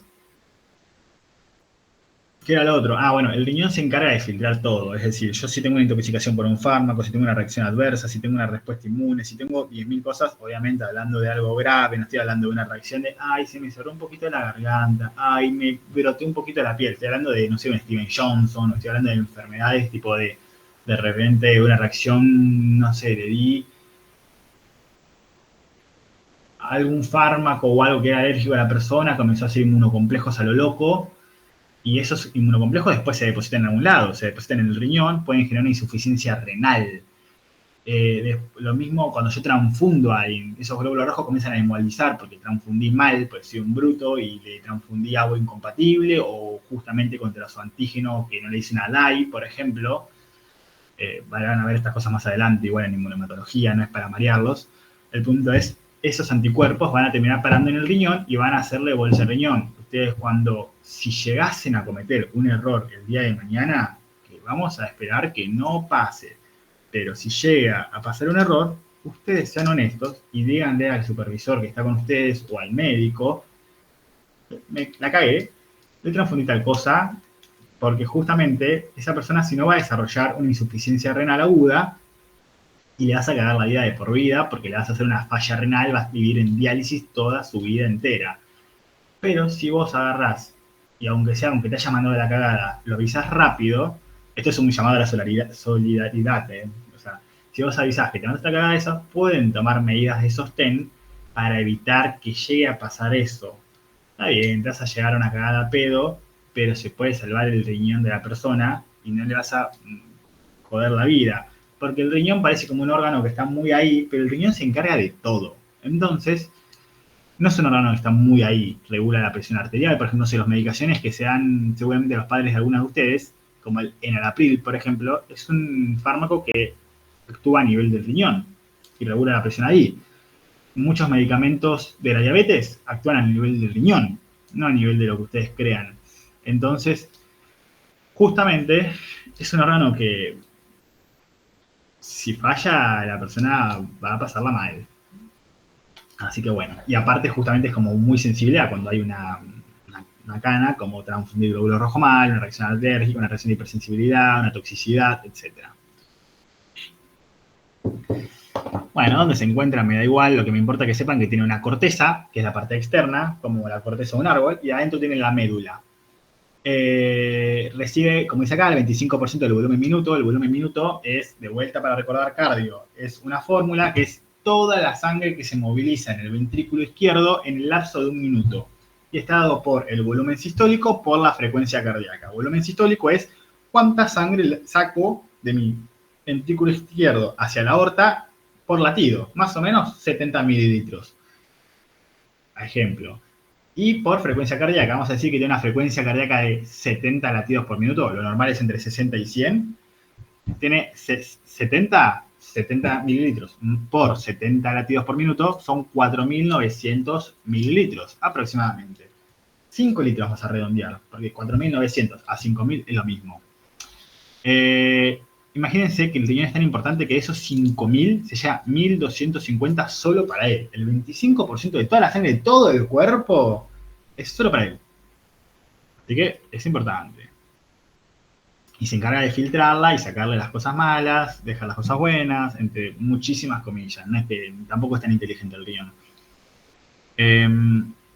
Bueno, ingresa sangre por la arteria, va a los cálices, hace todas sus cosas y bueno, también puede salir por las venas. Y acá por los uréteres sale la orina. Esto es de histo, ellos me van a sufrir la gente que curse histo conmigo. Si alguno quiere ver clases de histo de algo particular, me avisa. O sea, no me refiero a clases particulares, me refiero a algún tema en particular. Me avisa y yo le digo qué días justo vemos esos temas, porque los martes a la tarde, el mismo horario que este, pero los martes hay las clases de histo también así virtuales. Así que se pueden sumar, no hay ningún drama. Aún no vimos, por ejemplo, histología renal. Así que bueno, si a alguno le sirve, bienvenido sea.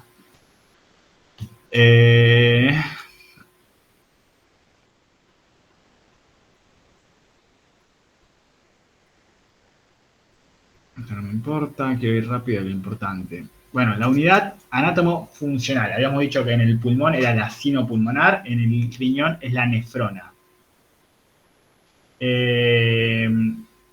Justamente hay una bocha por riñón, 1.300.000, por ejemplo, acá me dice, y por eso justamente la mayoría son unidades de reserva. ¿Qué significa? Que una persona normal no las está utilizando. Vos tenés un montón de nefronas que están ahí al pedo, digamos, por si fallan las otras, tener otras de recambio. Es como decir, no sé, yo para el mouse este uso una pila sola, pero tengo 5 pilas en el cajón por si me llegase a fallar. Pero con una estoy bien. Bueno, por eso mismo, si te sacan un riñón, alguna vez habrán visto alguna película donde alguien, o una serie o lo que sea, o algún conocido quizás, que le donó un riñón a otra persona. Esa persona que donó el riñón no va a estar en insuficiencia renal, no va a estar en falla renal. Va a poder vivir normal, mientras no le falle ese riñón, pero va a poder vivir normal porque inclusive con ese riñón que tiene sigue estando sobrado. Imagínate con 2. Para poder hacer bolsa un riñón tenés que ser bastante animal. O bueno, que te pasen cosas, mala suerte en la vida también, hay de todo. O sea, no es tampoco agarrar y ser tan extremista. Y esta nefrona, que justamente es una unidad anatomofuncional, está formado por varias cosas, que es, en esta fotito es lo que se ve, es una nefrona.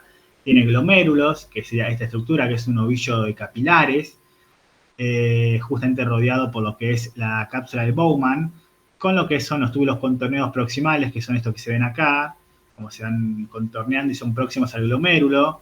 Bueno, acá se va hacia profundo, hacia la médula, tengo justamente como hace una asa, y después tengo justamente el túbulo contorneado distal, que acá no se vería, y después el túbulo colector, que lleva, digamos, todo esto al uréter, a los uréteres, para justamente llevarlo a la vejiga, a la orina. Esto está agarrado con zoom, en realidad esto es el glomérulo, acá tenemos túbulo contorneado proximal, esto es la asa de Henle que se ve acá, Después acá tenemos túbulo contorneado distal. Y después acá es túbulo colector. Y acá ya va a todo lo que es la vejiga. Otro dato, fíjense que esta asa de Henle es de cierta profundidad y esta es mucho más profunda, ingresa mucho más a la médula. ¿Qué significa esto? Que esta es una nefrona yuxta medular. ¿De qué me importa? Que son las que tienen más capacidad de concentrar orina. Ustedes no van a entrar mucho en lo que es el sistema de contracorrientes y ese tipo de cosas. En medicina jugamos un poco más con eso, pero me sirve para justamente saber cuáles son los límites que me puede justamente concentrar la orina en un riñón. Porque de repente puede manejar volúmenes de 30 miliosmoles o 1200 miliosmoles y depende de justamente estas asas de Henle y su profundidad.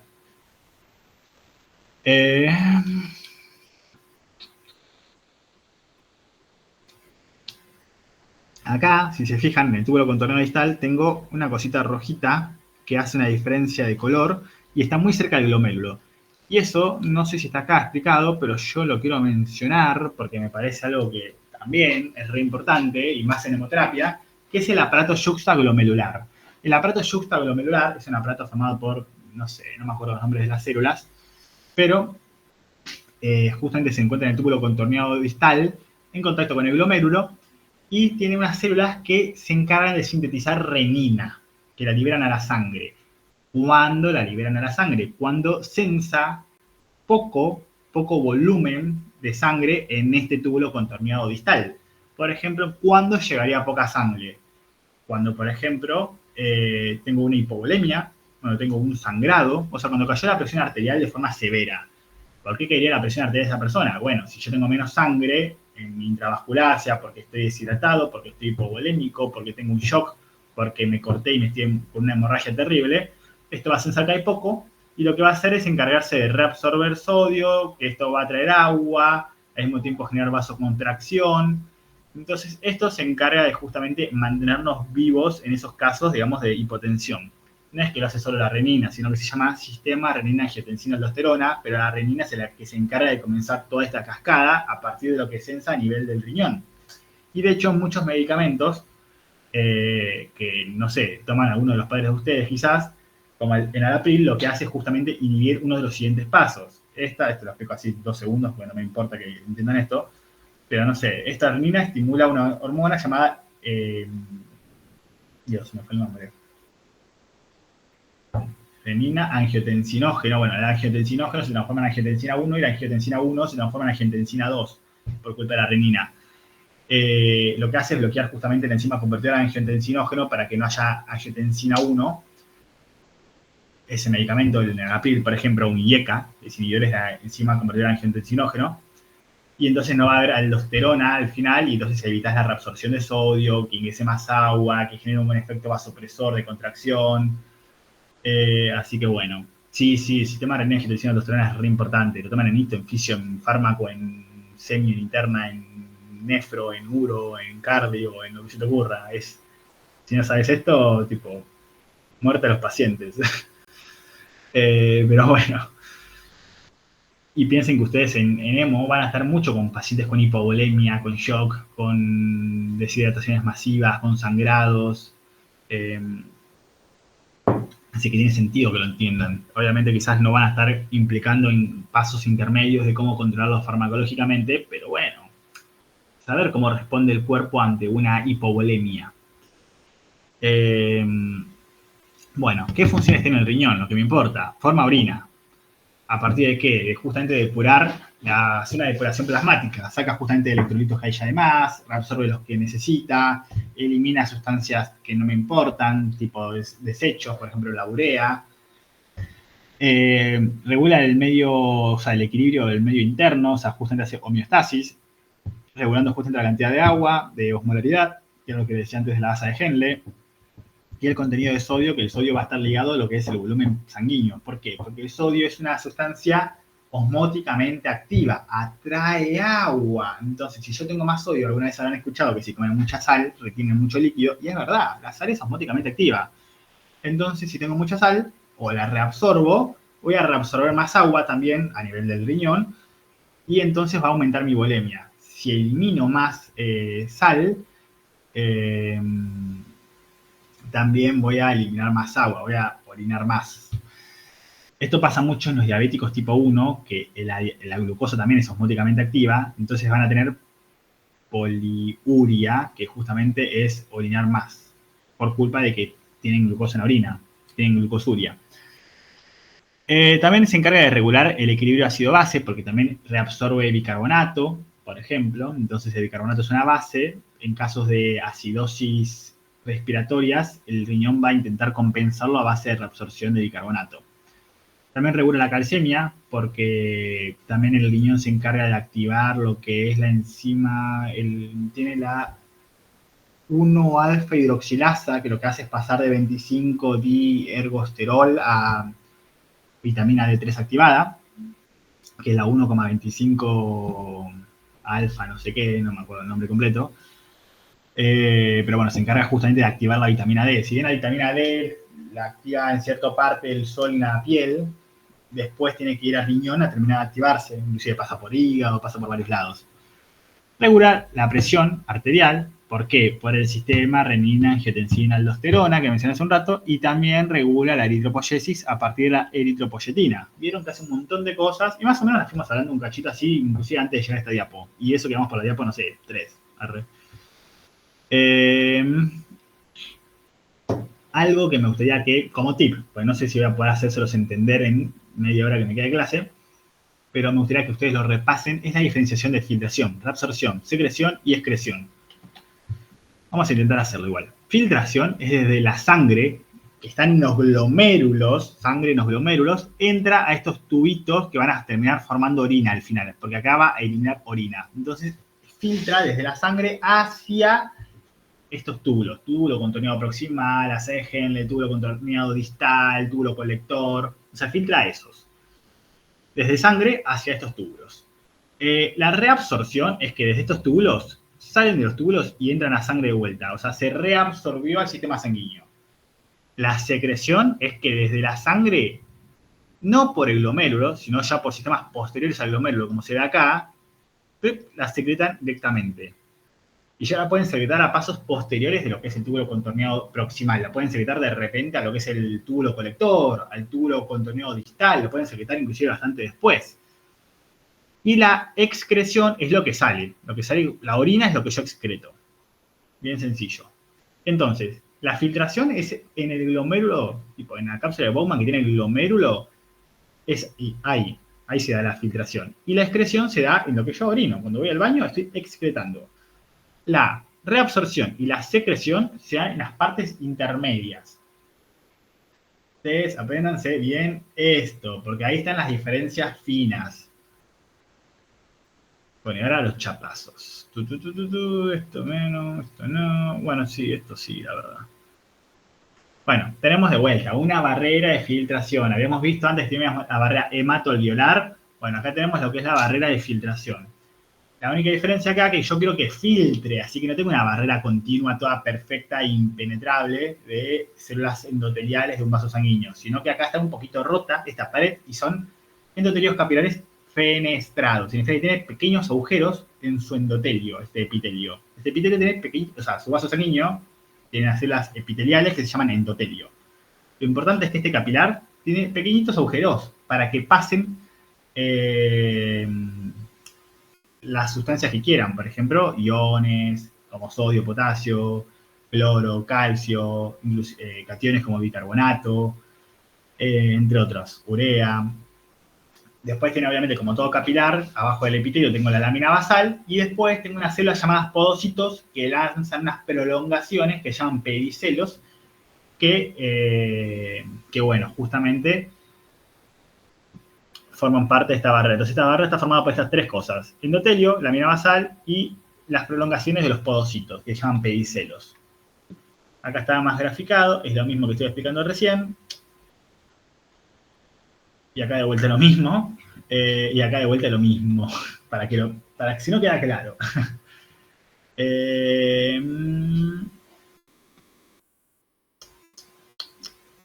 Bueno, esto, presión hidrostática, presión oncótica. Por esto se filtra a nivel del riñón y también por esto se generan enfermedades y por esto se generan muchas cosas. Presión hidrostática Voy a dibujarlo en esta botella, es lo único que se me ocurre a mano y fácil. Yo tengo agua dentro de esta botella. No sé si se me ve la cara, si se me ve la cámara, pero no importa. Sí importa. Así que si alguien me puede decir sí, me alegro.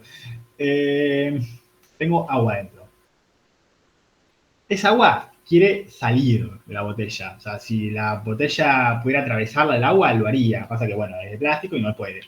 Pero no lo hace, aunque está empujando hacia las paredes. O sea, viste que es difícil apretar cuando la botella está bien llena. Si la llenara más aún, sería más presión hidrostática, así que sería más difícil todavía apretarla hacia adentro. Pero el agua quiere atravesar las paredes, quiere salir. Eso es presión hidrostática. Es la presión que ejerce el líquido interno dentro de un vaso sobre las paredes. Ahí lo dije con palabras chetas.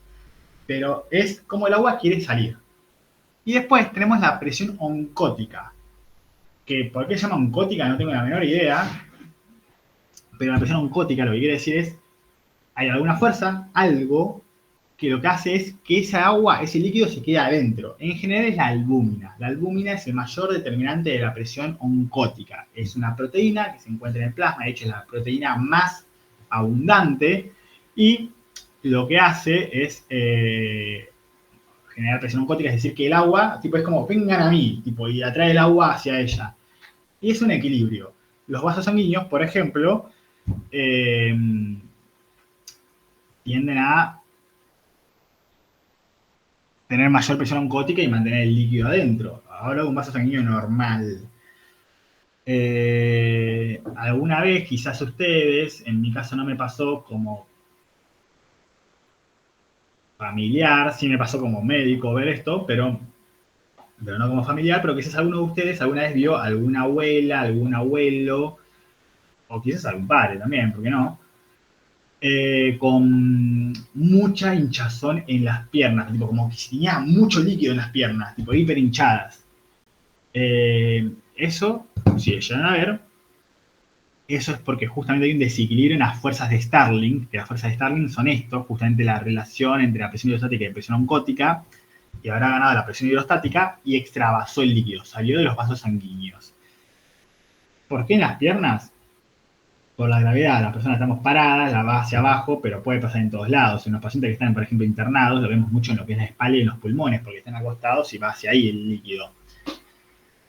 Pero a nivel del glomérulo, a nivel del riñón, se supone que tiende a haber un poco de victoria de la presión hidrostática y por eso filtra un poco de líquido. ¿Filtra a dónde? A los túbulos contoneados proximales para comenzar a hacer toda la filtración. Por eso es la ranura de filtración glomerular, porque ganó la presión hidrostática. Eh, uh, Después, en el líquido que se encuentra eh, en los túbulos que ya filtraron después del glomérulo, o sea, ya en los túbulos donde se está formando la futura orina, como datos. No tendría, si estamos hablando de personas sanas, fisiología es persona sana. Quiero que se queden con ese concepto que quizás nunca lo dije y es re importante. Fisiología es lo normal, es el estudio de lo normal. Por lo cual, si yo te hablo de neumonía, ya no estoy hablando de lo normal. Si yo te hablo de asma, no te estoy hablando de lo normal. Si te hablo de un síndrome nefrítico, aunque no sepan qué es, no estoy hablando de lo normal. Entonces, en una persona normal, supongamos que yo no tengo nada, porque no sé, quizás tengo algo y no estoy enterado, pero vamos a decir que no tengo nada, en mis túbulos no tendría que haber proteínas ni tendría que haber elementos celulares. Por ejemplo, no tendría que haber glóbulos rojos. En ciertas patologías, como síndrome nefrótico, puede haber albúmina, puede haber proteínas, o en un síndrome nefrítico puede haber glóbulos rojos. Entonces vamos a tener hematuria. El punto es, persona sana, normal, no va a querer perder proteínas, te recontradesnutrís. No va a querer perder glóbulos rojos. Primero sería raro ver que tu orina es roja, tipo, te preocuparías mucho. Pero aparte de eso, estarías generándote una propia anemia porque estás perdiendo glóbulos rojos cada vez que vas al baño. Loquísimo. Entonces piénsenlo de esa forma. No tiene que haber proteínas porque me desnutro, no tiene que haber glóbulos rojos porque me cago todo y voy al médico. Uy, me pegué el micrófono, perdón.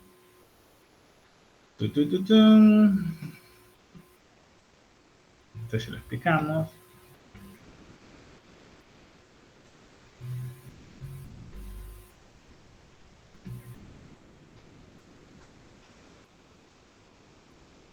Acá dice, bueno, Eh, Túbulo contorneo proximal a mí me parece el más importante. Toda esta sección de túbulos, que es túbulo contorneo proximal, asa de Henle, túbulo contorneo distal y túbulos colectores. El más importante, en mi opinión, obviamente de esto me escucha un nefrólogo y me quiere apuñalar, pero en mi opinión es el túbulo contorneo proximal, al menos para estudiar la materia, porque es el que se encarga de reabsorber la mayoría de las cosas. Entonces, reabsorbe dos tercios, o sea, 66% o 70%, como quieras decir, pero bueno, absorbe 66% de agua, de glucosa, de aminoácidos, de ácidos grasos, de vitaminas y de sodio. Entonces, ¿qué pasa? Como reabsorbe 66% de sodio, este sodio atrae el agua que hay en el túbulo en este tubito. Entonces también reabsorbe 66% del agua. Y también sodio, pensemos, ¿cómo es la sal? Cloruro de sodio. Entonces, como también reabsorbe 66% de sodio, también reabsorbe 66% de cloro. Acá dice 75% de cloro. Raro, raro. Pero bueno, no importa. Aproximadamente 70%. No le van a poner un choice donde diga 70%, 72, 75. No va a pasar eso. Y después también reabsorbe un poquito de bicarbonato, un 25%. Eso sí, reabsorbe poquito. Igual reabsorbe bastante. 25% es mucho, ¿eh? Acá hay una formulita mejor que más o menos se ve lo que reabsorbe, fíjense esto, reabsorbe agua, sodio, también 66% de potasio, es re importante, reabsorbe casi toda la glucosa, toda, se supone que no tendría que haber nada de glucosa en la orina, salvo que tengas muchísima glucosa en sangre, porque sos un diabético descompensado, pero se supone que no tendría que haber. Y reabsorbe un 50% de urea y también un porcentaje muy alto de cloro y de bicarbonato. Después secreta un poco de protones, un poco de amonio, un poco de urea y un poco de creatinina. Pero esto es muy variable, así que no se queden con esos números. Quédense con que reabsorbe agua, sodio, potasio y glucosa. Después, o sea, acuérdense de la primera parte de esta tablita, tipo la de reabsorción. Lo importante es lo que reabsorbe.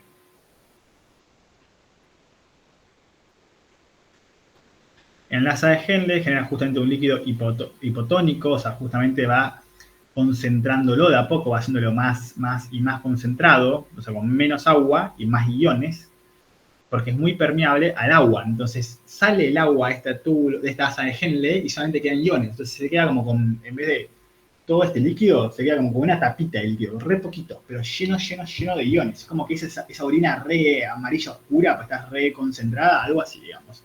Como te levantás a la mañana y vas al baño. Eh, y después la segunda parte de la Segenle es al revés. Es muy permeable a los iones, pero impermeable al agua. Entonces comienza a regularse de vuelta, comienza a salir iones, pero sigue con poca agua. Por nosotros no queremos perder toda el agua que pasa por ahí. Piensen que pasaba un montón de agua, pasaba como 1 litro y pico de sangre por minuto en el riñón. Entonces imagínate que pierdas 1 minuto de 1 litro de volumen de orina por minuto cada vez que orinas. Es un montón. Tipo, me deshidrato en 10 minutos, cuando no tiene sentido. Así que bueno, eso. Después, acá tienen más o menos cómo se reabsorbe y qué. Eh, lo que sigo pensando es más importante, tuvo con torneo proximal, el que vimos antes, es el más importante en mi opinión. Acá tienen los porcentajes, aprendanse los porcentajes de su profesora, que son estos. Y después tenemos el túbulo distal, que también reabsorbemos un poco más de agua, un poco más de sodio, un poco más de cloro, entre otras cosas.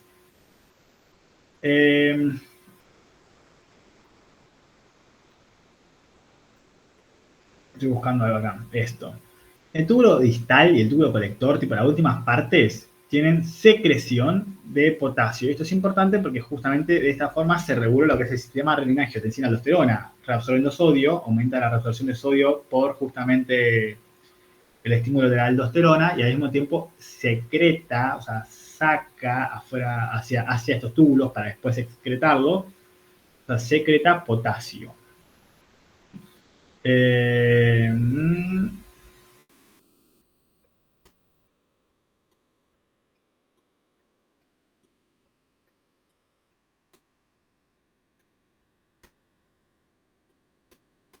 Después hay unas cositas que yo me las aprendería de memoria.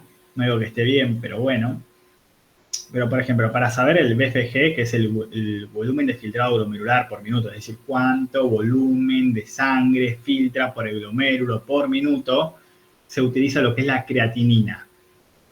Y para saber lo que es el flujo plasmático renal, que ya no es la sangre, no es el flujo de filtrado, sino que es la sangre que llega, o sea, el plasma que llega, sin glóbulos rojos, sino el plasma, se usa el paramino hipugrato, que es el PA.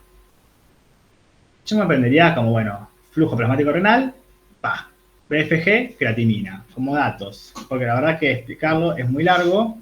Son fórmulas que se usan para justamente le das creatinina a una persona por vía oral o por infusión. Y lo que haces es después de cierto tiempo por INI sacar unos cálculos para ver cómo está alterada la función renal o si se encuentra bien. Porque, bueno, justamente esta solamente, digamos, esta filtra, en vez, por ejemplo, no sé, el paramino pirato se secreta además de filtrar, entonces con esas cosas puedes ir sacando cuentas. Se usa por eso.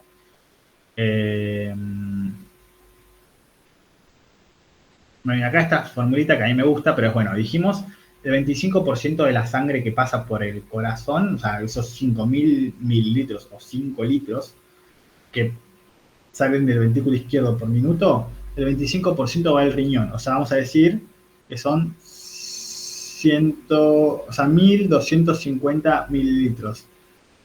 Acá se hace una formulita que es, bueno, lo dividen por no sé qué cosa, que te da la tasa de filtrado glomerular. Igual está hecho medio raro esto.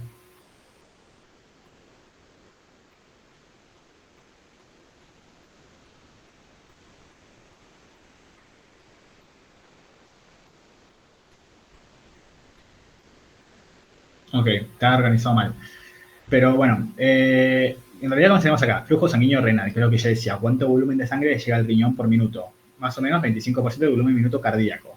1 litro, 250 mililitros, o sea, 1.250 mililitros. Obviamente es variable, depende de la frecuencia cardíaca, depende de la ionocontractilidad del corazón. Eso es sangre, no lo que filtra, sangre. Después, ¿a mí me filtran glóbulos rojos? No, yo dije que no puede haber células en lo que son los túbulos, entonces solamente filtra plasma. Entonces yo voy a sacar cuenta de ese 1.200, voy a agarrar y le voy a sacar el hematocrito y solamente me voy a quedar con el plasma. Entonces me quedo más o menos con el 55% de mis 1.200. Ponele que sean 625. ¿Filtran los 625? No, por las fuerzas de Starling, entre la relación de la presión hidrostática y la presión oncótica, filtra solamente un porcentaje. Más o menos se estima que filtra un 20%. Un 20% de estos 625. Entonces sería la fracción de filtrado renal. 20% son 125 mililitros por minuto. Y de acá sale este número que es la tasa de filtrado glomerular. Son 125 mililitros por minuto o en un día entero, recirculando y recirculando y recirculando la sangre, son 180 litros por día lo que filtra. Así que bueno, ahí salen estos números para que sepan y los entiendan.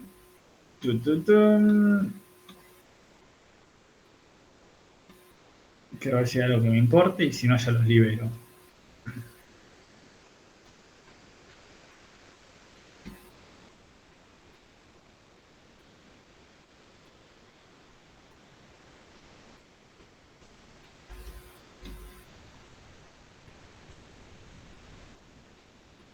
Bueno, algo que explico y ya los libero.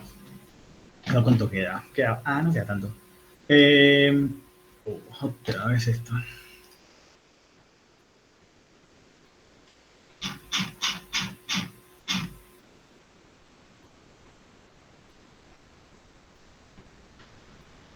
Yo podría haber organizado la clase como quería. Podría haber puesto cardio y renal, o cardio y respi, o como dice, respi y renal. Es un poco porque también estoy loco, y un poco también porque, no sé, cardio con sangre me parecía divertido, como que en el corazón circula sangre. Pero aparte de eso, porque el riñón y el aparato respiratorio se encargan de regular la acidosis y la alcalosis, o acidemia y alcalemia, raro, justamente, o sea, regula el pH, por así decirlo. Se puede regular de diferentes formas, pero lo que me importa son dos mecanismos. A nivel respiratorio, yo regulo el pH a base de eliminar dióxido de carbono. cada vez que yo respiro y expiro, mejor dicho, yo elimino dióxido de carbono, CO2. Y eso justamente es un ácido volátil, es decir, cada vez que lo saco, elimino ácidos de mi cuerpo. Por lo cual, si se acuerdan, nosotros teníamos del 1 al 14 la escala de pH, mientras más bajo es más ácido, mientras más alto es más básico. Si yo estoy sacando ácidos de mi cuerpo, va a tender a ir hacia arriba, hacia justamente a ser básico mi cuerpo, o alcalino. Y al mismo tiempo, el riñón genera bicarbonato, que también es una base, tiende a justamente a subir también el pH. El cuerpo hace ácidos, hace ácidos en sí, pero yo no puedo regular tanto eso, es más un lío regularlo, justamente. Entonces lo que hace el cuerpo es reabsorbo bicarbonato a nivel renal y al mismo tiempo regulo la respiración para respirar más o menos. Les doy un dato importante de la vida, pero voy a hacer una pregunta. ¿Alguno alguna vez vio en esas películas? Es medio yankee esto, la verdad que acá no pasa mucho. Pero habrán visto que en algún vuelo, tipo en las películas, que alguna persona está volando en un avión, le da un ataque de ansiedad, de pánico y le dan esas bolsitas para respirar. ¿Alguna vez vieron eso? Esas bolsitas de cartón como para respirar. Tipo que hacen como que respiran ahí. ¿Alguno sabe para qué se usa eso? Porque es re loco, ¿no? O sea, es rarísimo. A una persona que está dando un ataque de ansiedad le doy una bolsa para que respire, que lo estoy gastando. Y le estoy diciendo, sí, sí, un ataque de ansiedad. Lo quito. ¿No es por el tema de la hiperventilación? Sí, es para el tema de la hiperventilación, pero ¿qué haría? ¿Que respire más despacio la bolsita? No sé si alguno sabe. Eh, a ver, lo que pasa es que cuando respiramos más rápido, justamente como dijiste vos, Mica, estamos hiperventilando y estamos, como decimos nosotros técnicamente, lavando dióxido de carbono. O sea, estoy eliminando más dióxido de carbono, estoy sacando más. Porque que me entre oxígeno, todo bien, piola, pero no me cambia el estado de pH. El oxígeno no tiene una carga de ácido o base. El dióxido de carbono sí, entonces si respiro más rápido, saco más. Y se sigue sintetizando a la misma velocidad, aunque yo respire más rápido, voy a estar sintetizando la misma cantidad, pero lo elimino más rápido.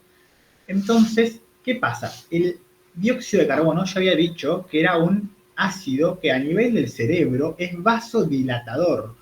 Entonces, justamente, si yo estoy eliminando mucho este ácido, voy a tener un factor menos que me vasodilate, que me agrande el tamaño de las arterias en el cerebro.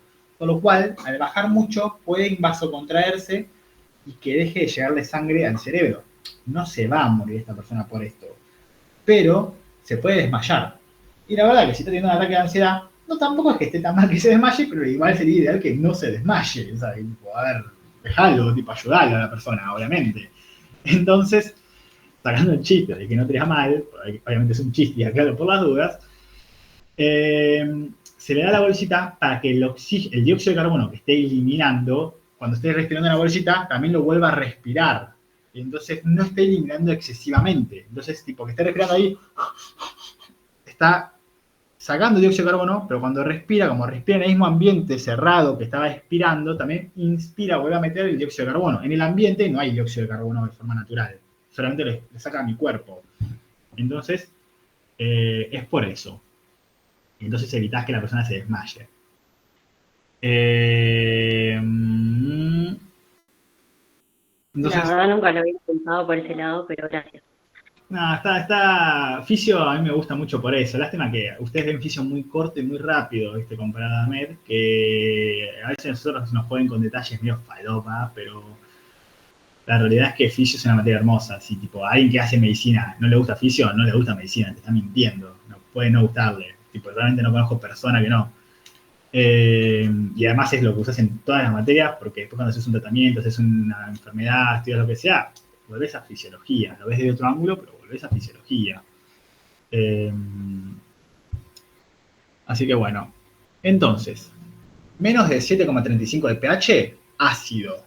más de 7,45 base. Ya sé que el límite en la vida real y en la química es 7 y menos de 7 o más de 7 diferencian, pero en el cuerpo humano el pH normal es de 7,35 a 7,45.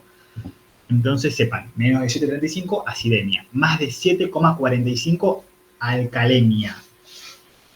Y entonces yo tengo una causa renal, por ejemplo, de esta, no sé si tengo una acidemia o una acidosis, como quieran decirle, renal, porque no sé, eliminé mucho bicarbonato. Entonces, si eliminé bicarbonato, que es una base, voy a estar ácido. Acidosis metabólica. ¿Por qué metabólica? Hay dos tipos de acidosis, respiratoria y metabólica.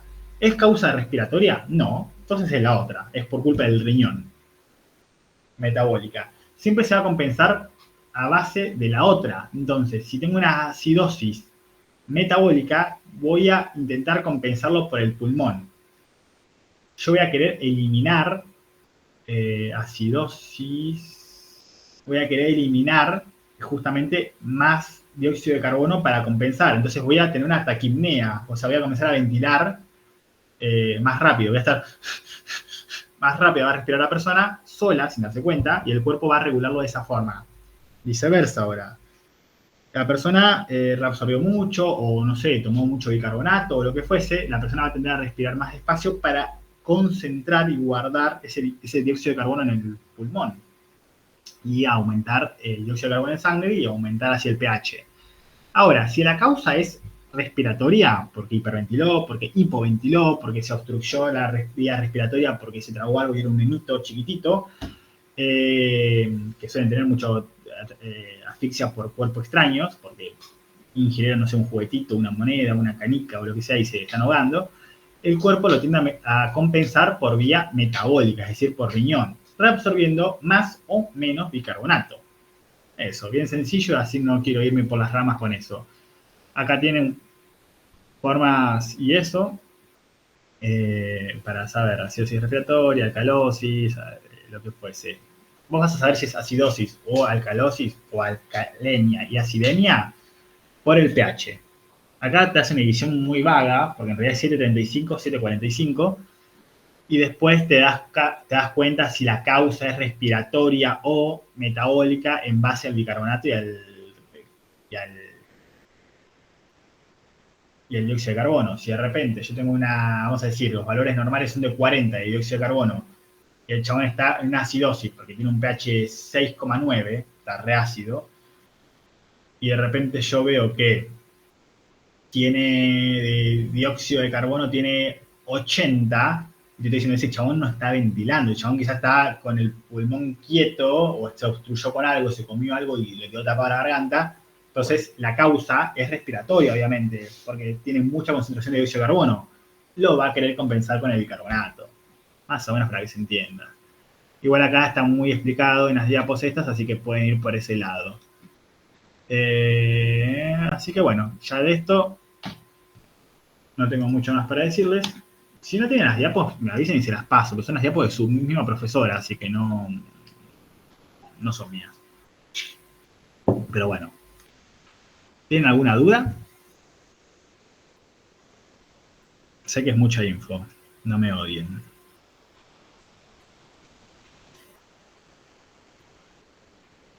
Bueno, sepan que me pueden preguntar, tengan duda de lo que sea, me pueden mandar por el grupo, me pueden mandar por privado si les da cosa. Igual sepan que las dudas de uno en general son dudas de todos. Y eso, así que éxitos para el examen. Igual seguramente quizás no prometo nada, podemos hacer una clasecita de repaso haciendo choice. Después les mando un par de preguntitas más de choice para que practiquen. No sé si les enviaron las preguntas que yo había hecho, porque le mandé unas preguntas a las chicas del centro de estudiantes, creo. Quizás eso sí, no se las mandé. Después me voy a fijar. Pero si no, se las mando a ustedes directamente por el grupo, para que vayan practicando un poco y vayan, digamos, ya haciendo, para razonar el concepto, más que nada. Pero bueno, eso. No, entonces quizás no se las mandé, o sea, porque me habían dicho, che, no me vas a mandar, y dije, sí, y les mandé, pero creo que les mandé de ISO, no les mandé de fisio. O sea, no es culpa de ellas, es culpa mía. No, sí, pero igual, o sea, esa conversación la tuve hace 2, 3 días, así que creo que me olvidé yo de colgado. Así que bueno, eso. Gracias a ustedes por soportarme y escucharme durante 2 horas hablando como un loro. Y éxitos en el examen. Sé que me van a bombardear a preguntas más cerca de la fecha del examen, así que bueno, intenten estudiar con tiempo, que es una materia larga, fisio. Y bueno, chao.